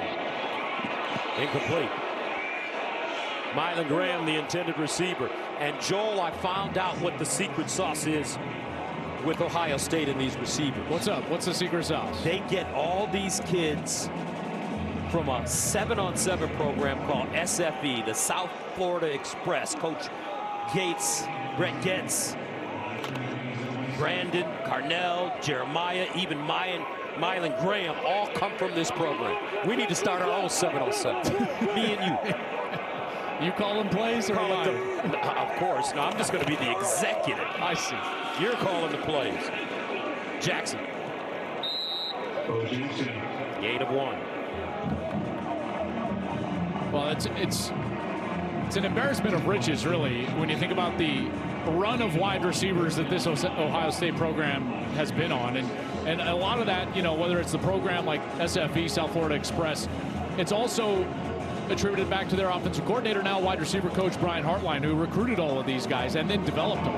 You know, and I think that's the one thing that has always been impressive about Ohio State is, yes, they get the talented guys, the 5-star guys, but once they get here, they get better. And it's very typical for these guys to develop into what becomes like great NFL wide receivers. Third down and 9. Sand. Incomplete. And a flag. Bryson Rogers covered up by Henderson, and Jacoby Henderson looks like he'll be called for the penalty. Yeah, you know, here's the deal. I get it. There's a lot of contact, and he pulls him away. But that ball is thrown so far behind him. You know, I would make a strong argument that that's uncatchable. Defense number 10. 15-yard penalty. First down. You know, but the contact was so significant from Jacoby Henderson and pulling on Bryson Rogers, who's unable to even attempt to get back. And normally they'll be pretty judicious in allowing for a wide receiver to make a great play. And right there, it's a flag, and another costly flag for Rutgers and Greg Schiano. Remember, roughing the passer early in the game, extended a drive that wound up in the end zone. First down and 10 at the 11.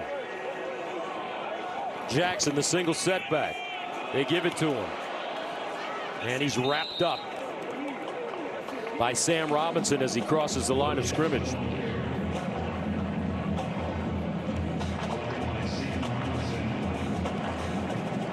Methodical drive, this Ohio State team.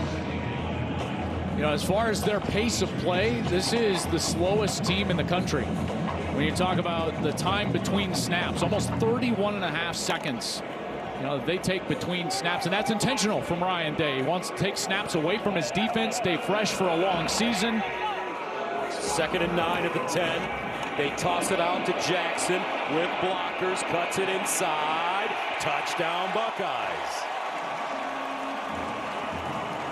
Bo Jackson, a 10-yard run.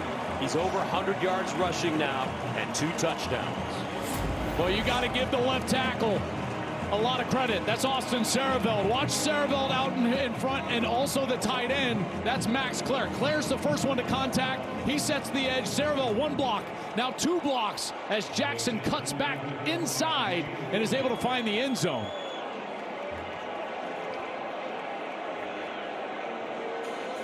Bo Jackson, 19 carries, 110 yards. He's averaging 5.8 yards per carry with a long of 15. His second touchdown of the day. Extra point is good. Buckeyes starting to pull away now. They go on a 7-play, 70-yard drive, eating up 3 minutes and 36 seconds. Yeah, methodical, right? And that run game got going. I talked about that during the course of the series. And it all adds up to this team snapping the ball as few times as any. And total plays per game this year, you look at this chart, these are the top 5 teams in the country. Ohio State, the least amount of plays per game. This is total plays, offense and defense. You look down the line, and you look at, Texas Tech is running 140 plays, both sides. That's 233 extra snaps total. But I think it's more telling on the defensive side. Because if you look at the defense for Ohio State, they see so few plays. It's what allows them to be fresh and dominant. Bo Jackson, by the way, 5th 100-yard rushing game this season. That's the most by a freshman since J.K. All-Day Dobbins. In 2017, he was obviously so good back then. So it's almost like they play an NFL style. Yes, in terms very of much so. And I think you can attribute. But what about the hurry-up offense? All that stuff we used to see in the Big 12 all the time. And when Ryan first took over the job, he was throwing it 50 times a game. Yeah, they were. There was a play. Mick Moriarty, their strength coach, he told me, he's like, I remember a time when our offense went so quick that Joey Bosa, or it might have been Nick, one of the two, he took 105 defensive snaps in a game.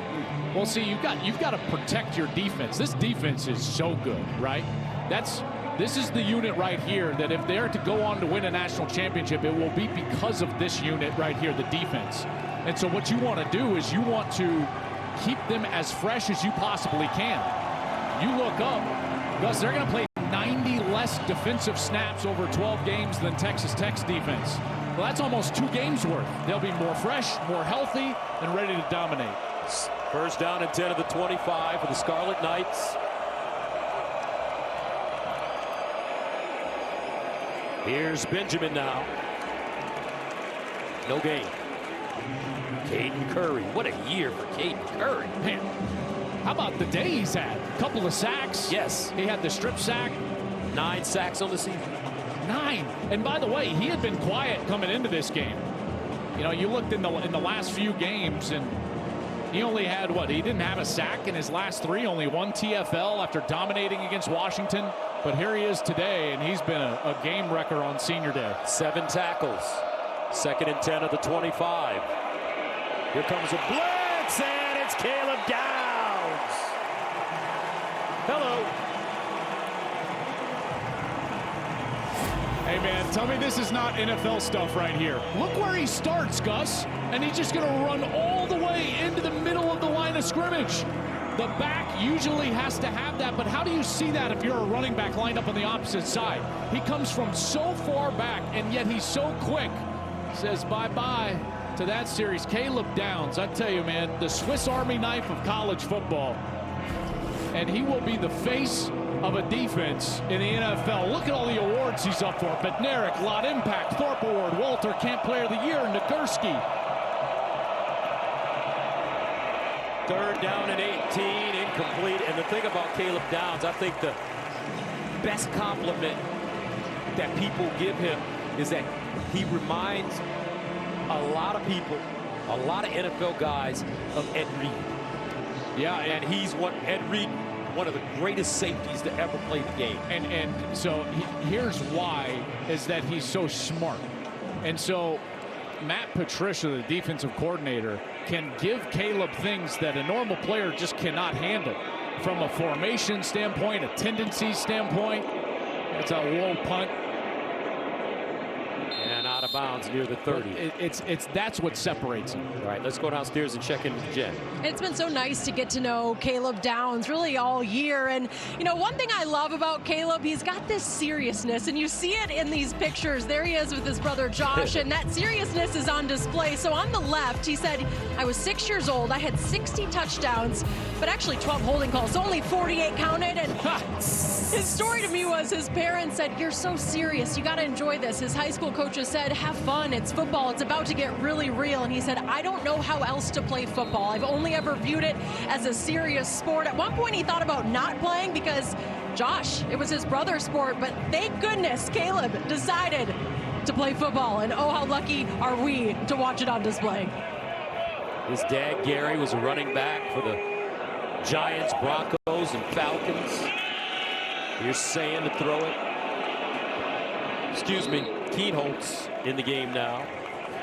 Joel, I don't understand. I haven't seen this with Ohio State this year. Why is Coach Day switching quarterbacks? Well, honestly, now I think it's just that it's 28-3, and he's going to give Keenholz. But he's been doing it all game here. He did it a couple of times earlier. If you think back to last year, here's what I would suspect. If you think back to last year in the playoff, Will Howard, he had to make a couple of really important short yardage conversions with his legs. Well, that's not Julian Sain's forte, but it would be a Lincoln Keenholz deal where he's athletic enough to do it, like this play right here. A nice little quarterback design run. And you see Gus right there. That's what they might need in short yardage in a playoff run. So he wanted to get him on the field and comfortable with normal football, and Sain will come out here. So now you see this package and this switching in and out. But it's also that you've got to put it on film, because now if you're Michigan or Indiana in the Big Ten championship game or a playoff team, you got to defend both packages and spend time defending number 10 and number 3.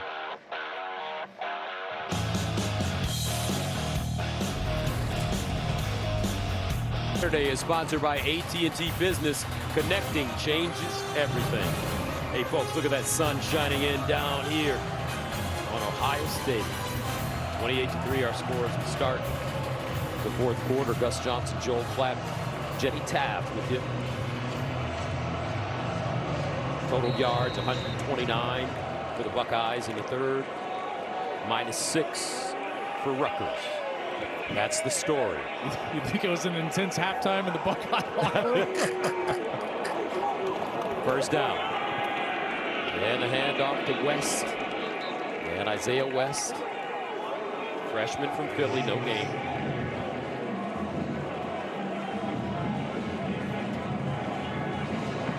Keenholz remains in the game. Let me tell you something about Keenholz. He didn't win the starting quarterback job, but you don't earn the title of Iron Buckeye.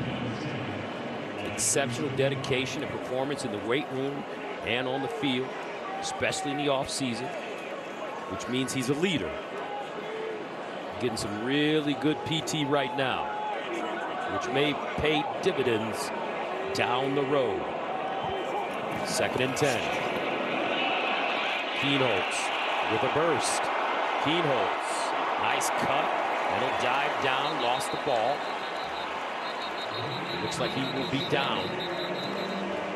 The ruling on the field is the runner was down prior to the ball coming loose. It's first down. Ground clearly caused this one as he cuts back. You can see he's headed down to the turf, firmly in his control until the ground hits. But that's a style of run that they're going to need. And you mentioned, yeah, he lost the battle. Good stiff arm on the outside. There's no doubt getting around the edge. But he lost the battle. But even after he lost the battle, Coach Day, that was only 12 days before the season that Ryan Day named Julian Sain the starter. And he said during that press conference, he said, listen, Lincoln is a competitor. I'm sure he wants to play and he's discouraged. But the team knows and he knows that we're going to need him. And he knows that. They will. West on the edge, down the sideline, and knocked out of bounds at the 5. 28 yards. This is their best run game. When they can run to the left side towards tight ends and those guys on the left, they can seal up that edge. This is called a stretch play. It's like a wide zone running play. And when they can run it to the left, to the wide side of the field, that's their best run game. And Isaiah West is their huge hole. You can drive a truck through it, and he's all the way down the sideline, putting it inside the 10. That left side of their offensive line, Gus, that's their strength. Saraveld, Montgomery, Hinsman, they've been trying to figure out the right side. They've been rotating at right guard between Tegra Shabola, Gabe Van Sickle, number 58, who's in the game right now, and they had some communication problems. And number 51 there, Luke Montgomery, he's one of my favorite Buckeyes. It's been great to watch him get opportunities. The play clock was set incorrectly. Please reset the play clock to 25. And both clocks will start on my signal. Donovan Jackson taught him a lot last year. And him having to play in the playoff run, that's where his growth happened. And he knew, I can come in here and dominate. And he's done a great job this year. Sweetheart First down and goal at the 5. Keynotes. Incomplete.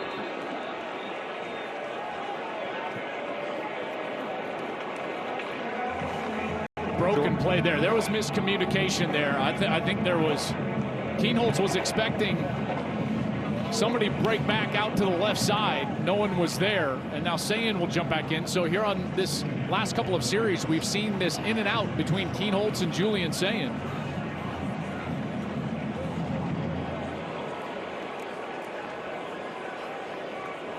Always coaching. That's what I love about all these guys, and Ryan Day's one of the best. 80-10 Ryan Day is in his career. My gosh. Second and goal at the 5-yard line. Donaldson.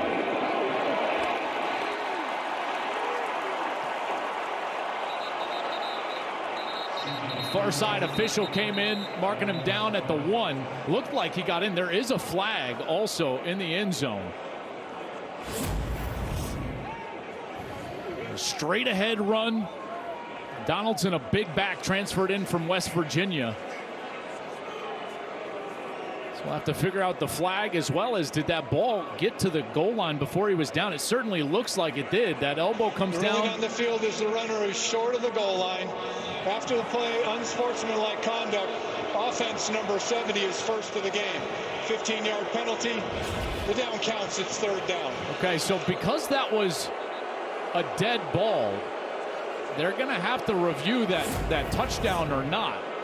You'll see what 70 does. That's Philip Daniels, the right tackle. He's right there in the middle of your screen. You can see he just continues to block and push, and then he goes down. The runner short of the goal line is under review.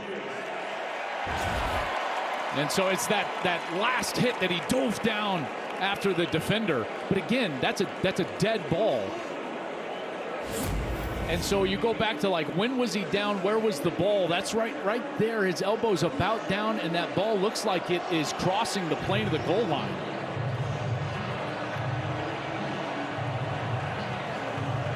Looked to me like it touched the goal line. I would agree with you. So what can happen here is that this can be a touchdown, even with the flag. And then the penalty can be backed up on the extra point or on the kickoff. But it certainly looked to me like that ball was across the plane before the elbow hit. After review, the result of the play is a touchdown. After the play, unsportsmanlike conduct, offense number 70. His first of the game, the 15-yard penalty will be enforced on the kickoff. C.J. Donaldson, 10th rushing touchdown of the year. And Ohio State goes up 34-3. Yeah, and now Gus over 200 yards on the ground.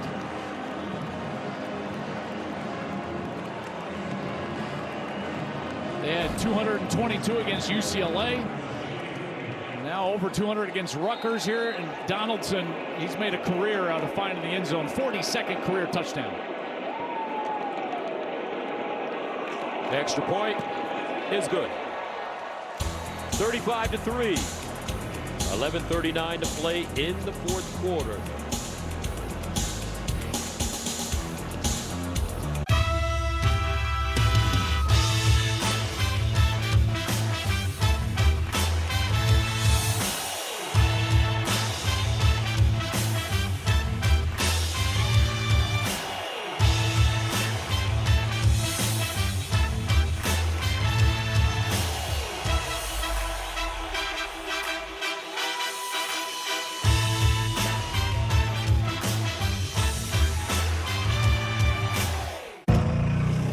Style or substance.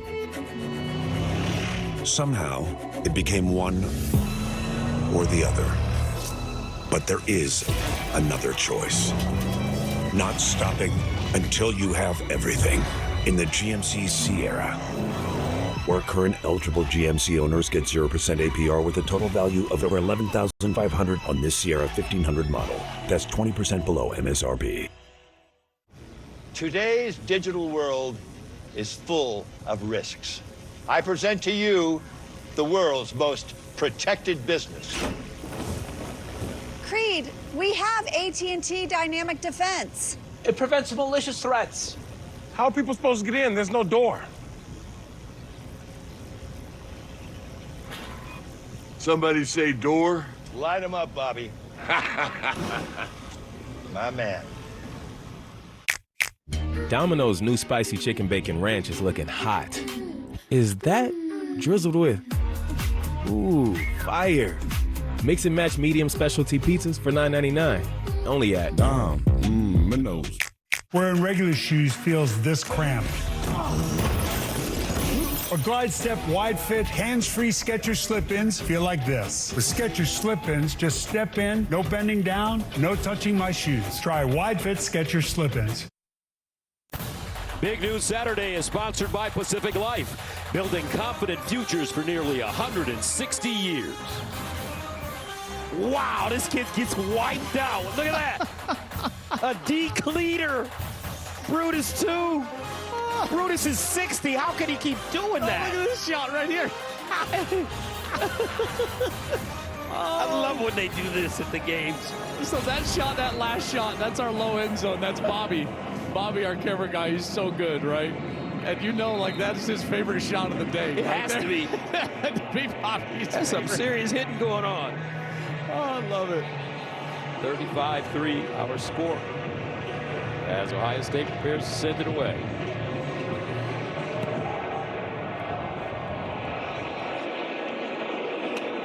And they'll start from the 15. Black. And he'll get close to the 30. Pacific Life Game Summary is sponsored by Pacific Life, building confident futures for nearly 160 years. Well, it hasn't been totally perfect, but you look up and this Buckeye team have been totally dominant. 359 total yards to 70. Bo Jackson's had a big day. Max Clare, a big day, 7 catches for 105. And then the constant, Gus, we told you in the top of this game, this defense is for real. And they have been absolutely suffocating in this second half. There you see the offensive leaders. Quiet day throwing the ball for Sayin, but Jackson's been good. Clare has been good. Defense has been exceptional. First down to the 29. And it's Raymond. Antoine Raymond wrapped up by Peyton Pierce, and he'll get 15. Now you got a lot of the backups in here defensively for Ohio State. And I got to tell you, you know, they're flirting with history with some of their stats from a season perspective. So these starters on the sideline and their coordinator, Matt Patricia, they're going to be very interested in how some of these guys play. There's the young defensive end, Zion Grady, 15, getting some action. First down to the 44.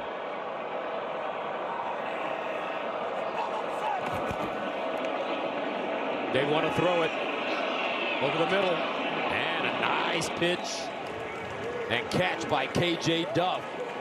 Callie McManus putting it on the money. Gain of 22. Yeah, it's been a tough day. And look at the starters jog back on the field. They're like, no.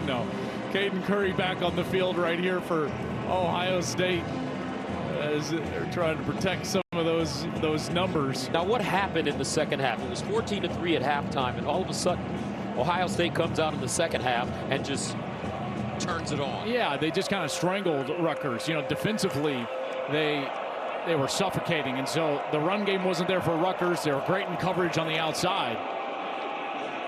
Here's Raymond. Nice run there. And then the offense started controlling the football. Long drives, running it well. The offensive line started to own things, and they just controlled the line of scrimmage and controlled the game because of that in the third quarter. Was there, would you say, a particular adjustment that was made? I mean, honestly, I think it was mostly just concentration and effort. You know, getting the attention of some of these guys. I didn't see anything specifically from a schematic adjustment that they did differently. Second down and 2. Rutgers trying to put together a nice drive here.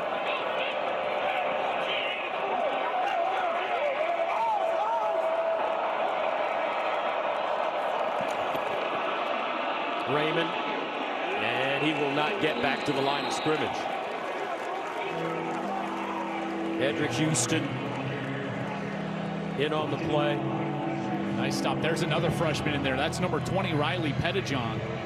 He's a freshman from McKinney, Texas. Good-looking linebacker. He was a top 100 recruit. We'll be looking at major playing time a year from now when Sonny Styles and Arvell Reese are playing in the National Football League. 3rd down and 3 at the 27.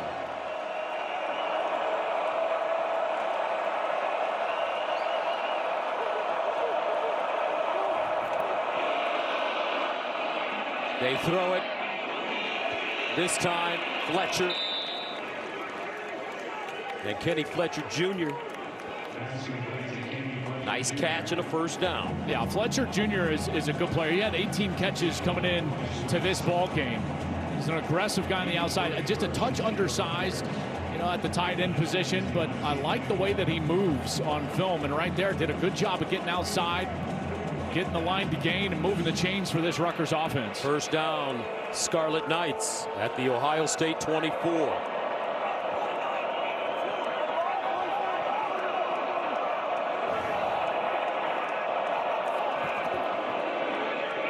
They run it left. Raymond. They'll go down inside the 20. Pierce with the tackle, 4-yard pickup. Nice series here for Rutgers, kind of building towards next week. They're going to need to beat Penn State in order to get to the postseason. You know, it's going to, in that game, come down to that offensive line, because you can see, like, if they can run the football, then they can get to some of that passing game that has been prolific for them at times during the course of the year. But because they haven't run it great today, it's been really tough for them to get to that pass game. They've only run it for 1.5 yards per carry. 2nd and 6. And incomplete, but a flag. Jermaine Matthews Jr. covering KJ Duff.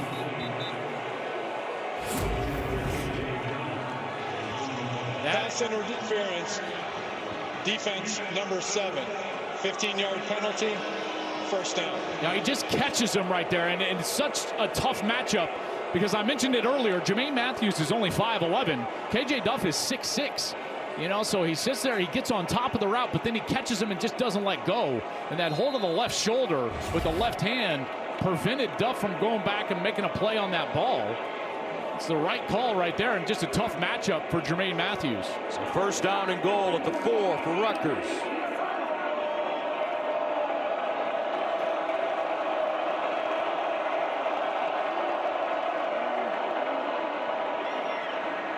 Play fake. Fletcher can't get in. Stopped short of the goal line. Nice play on the outside right here. They're trying to go back to that same play they ran earlier on the series to the other direction. Fletcher just a bit short. 2nd down and goal at the 1. And touchdown, Antoine Raymond.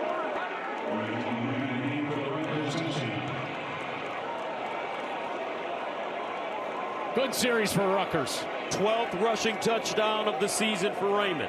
That's what I love about watching Greg Schiano's team. They're just never going to quit. They're never going to stop fighting. That's what he expects out of them. Nice job by that offensive line.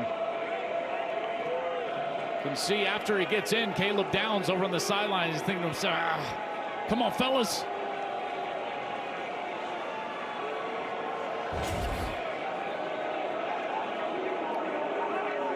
Rutgers going for 2.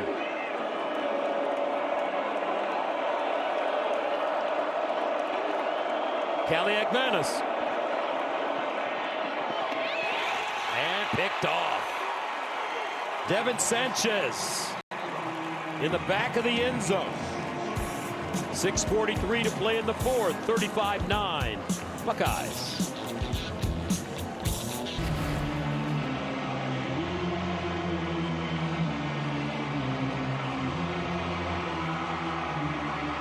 Ohio State and Rutgers. Buckeyes ready to get it again. This one fielded by Innocent, who will step away momentarily. In a big second half for the Buckeyes, 35-9.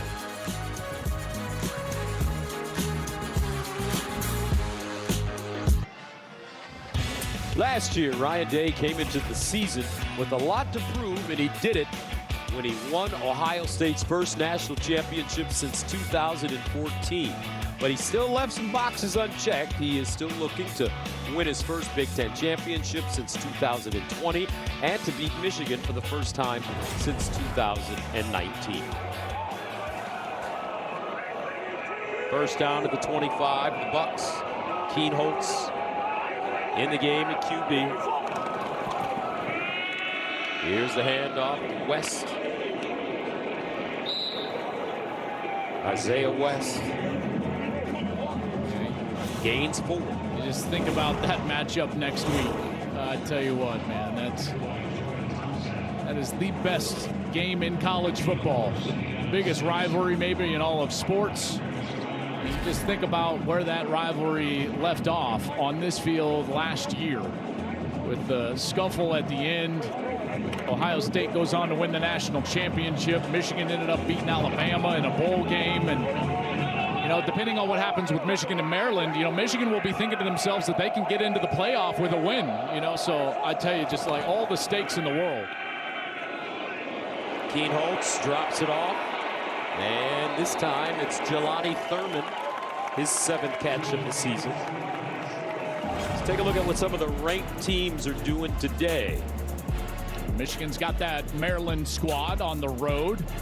Illinois, Wisconsin, and then the monster game up in Autzen as Oregon is going to host USC. Who do you like in that game? You know, Oregon is a bad matchup for USC. I really love the trajectory that the Trojans are on. You know, but I just think that Oregon team runs the ball so well. That defense is really, really good. I think they'll be tough to beat in their home stadium. First down to the 48. West.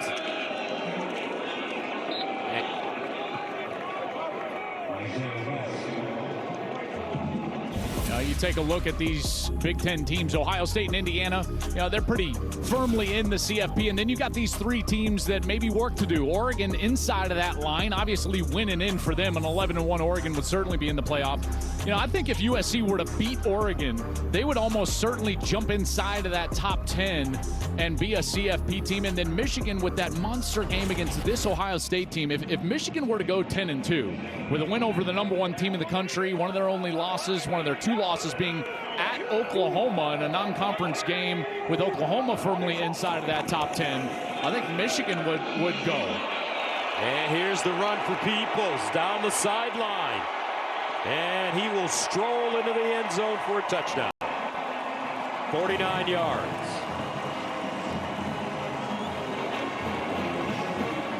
Boy, second straight game we've seen a big run from James Peoples. And I love what this guy has been able to do. He started the season really as the #1 back. Bo Jackson overtook that position, but James Peoples never stopped working. He kept a positive attitude. And I tell you, late in the season, he has turned into a really good option for this Ohio State team and provided them with a lot of depth out of that backfield. Look at the explosiveness on the outside. That offensive line did a heck of a job blocking things up and opening up the hole for their running back. Last 4 possessions for the Buckeyes, 4 touchdowns. Extra point is good. 42-9. You know, even without their stars, you know, I know that there were spots of that second quarter that there was probably some frustrations for Ryan Day. I know they were frustrated with that fumble at the goal line, but you look up, and without Smith and Tate, you know, they basically punted one time, Gus. Yep. You know, and they had the one fumble. They ran the ball really effectively today. Now they're up to over 6.5 per carry, 258 yards on the ground. Actually, Ohio State has punted twice in this game. Touchdown, touchdown, touchdown, touchdown in the last 4 possessions. This is an efficient football team, and I will say, and I always say this, you know, anytime I'm talking about a playoff run for any team, is that you got to have answers. You can't just have one element to your team that's great. You got to have answers if something gets taken away. Now, let's say you get in a shootout if you're Ohio State when your offense has to answer the bell. Let's say you get into a slugfest, you got to answer the bell. You know, they have proven during the course of the year to have answers. Now, I know the narrative surrounding this team, you know, there's a lot of people that talk about that they haven't been tested and that this team what will happen if they and when they face adversity. You know, there's two ways to look at that. Yes, they haven't faced adversity, but at the same token, you can only play the schedule that's in front of you. And at the beginning of the season, they had the #1 team in the country coming in here, Texas. They had the #2 team in the country on their schedule in Penn State. They had Illinois, who was a 10-win team a year ago. Washington had the second longest home winning streak in college football. They've taken care of business. And I'm just not going to hold it against a team that goes out there and does what they need to do. It's also due to their greatness that they have not faced adversity. It's due to their dominance on the defensive side. And, you know, I don't think that there's any team in America that you can honestly say, hey, they don't have many weaknesses. And I think this is the strongest, most complete team in the country. Rutgers keeping it on the ground. Benjamin. Think about last year's season. Ohio State finished 14-2, 7-2 in the Big Ten. Buckeyes started that season #2. They lost 2 games by a total of 4 points. 1 point at Oregon and 3 points here against Michigan. And then, guess what? They go on to win the national title in convincing fashion, beating Tennessee by 25, Oregon by 20, Texas by 14, and Notre Dame by 11. It was one hell of a run. I got to tell you that. It was some of the best football that we've ever seen. And Benjamin. I'll just never forget watching Jack Sawyer pick that ball up. Captain Jack. And run down the side. I thought I was watching a Martin Scorsese movie. I could just hear the music in the background. And the crescendo when he crossed the goal line. JT Tuimoloau. Jenny, I think he told you, I think JT said Jack came off and all he could ask was, hey, did I look fast? Yes, you did, Jack. You said, sure. You just say, yeah, you scored. It looks like he's going to be a fine NFL player. Now A.J. Surace comes in at quarterback for Rutgers. Sophomore from Pennington, New Jersey. Benjamin with the run. Yeah, you look around the country, and I think Indiana would be the next team that I would say like has answers, and they look complete. It's a really good defense. They can run the football. Mendoza in the Heisman race, they can throw it really well. What about Georgia? Yeah, listen, that would be the third team on my list that I'm like, okay. And here's the thing, it's because they're just battle tested. You know, they've been down multiple possessions several times this year, so it's not like they don't have any deficiencies. The problem is they're just hard to kill. I remember Kirby Smart saying the year they won the national championship, going into the national championship game, he was being interviewed on the sideline, and he said, you know, we've been hunted all season long. Now it's time to eat. Buckeyes feel exactly the same way. Guys for College Football Extra, sponsored by Amazon.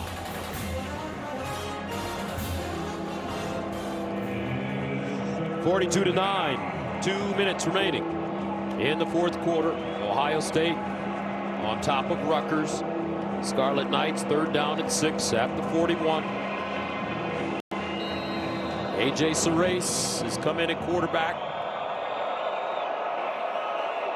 for Rutgers. And he hands it off. Benjamin will not pick up the first down. And that brings up 4th down. Julian Sayin, 13 of 19, 157 yards, 2 touchdowns, no interceptions. He just keeps mowing along, improving. I'll just say this, to win the Heisman, you got to have moments and stages. Now, this was never going to be the stage for Sayin, so you know, say what you want about his numbers today. His stages are ahead of him. Next week against the Wolverines, possibly Big Ten championship against Indiana. 4th down and 2. Rutgers going for it. Benjamin cuts it back and will not get it. So Rutgers will turn it over on downs. With 1 minute and 8 remaining. Pretty convincing day from this Ohio State defense, the historic run continues. It's the 7th time in 11 games they're going to hold their opponent to under 10 points, giving up 9 today to Rutgers. You know, they're up there with some of the all-time greats defensively. 7.6 points per game allowed this season. That's the second fewest by any team through 11 games since 1990. That Georgia team in 2021 gave up 7.5. That team went on to win the national championship. This is a motivated and excellent group. You think about all the draft picks they had off of last year's defense. Gus, they're going to have 4 first-rounders on this year's defense, right down the middle, and probably another 4, maybe 5 draft picks around their defense that aren't first-rounders. You know, they're looking at 8 or 9 guys getting selected in the spring, and one of them will certainly be that man, Sonny Styles. Ohio State came into this game wanting to take care of business, but also, more importantly, wanting to get out of the game healthy. Yeah. Now, Lorenzo Styles did go out. Sonny's older brother looked like he had a shoulder. Hopefully, he'll be okay for next week. And that'll do it. As Ryan Day crosses to his friend, Coach Schiano. They have a great relationship, work together. Coach Schiano's team fought hard. Ryan Day, as he always tells us, he has one job, and that's to win every game. 11 straight now. Matt Patricia, what an addition he's been to this Ohio State team, running the defense. Let's go downstairs to Jen. Well, Coach, I know it wasn't perfect, but then you look up at the score and total domination in the second half. How would you evaluate this finish from the group? Guys played hard, and we stayed focused, and there's going to be some things that we want to clean up, as always, but you know, now we know where the focus goes to next week, and you know, the focus has been clean all year in terms of, you know, making sure that we focus on each day at a time and maximizing each day and then showing up on Saturday. And so now we got to be at our best this week. I know you said it's time to focus on what is to come, and the moment this game ended, it did become Michigan week. How prepared are you and this group to go get it done? Yeah, man, guys are already talking about it on the sideline, and everybody's already locked in and fired up. It's going to be a hell of a week. What are they saying? They can't wait for the week. We're playing for hardware now. All right, see you there. All right. Focus, the key word for Coach Day, as his team defeats Rutgers. The final score here in Columbus, Ohio State 42, Rutgers 9. Right now, we'll send you back to Los Angeles for more college football coverage after this break. For Jenny, Joel, I'm Gus Johnson saying so long and have a wonderful day.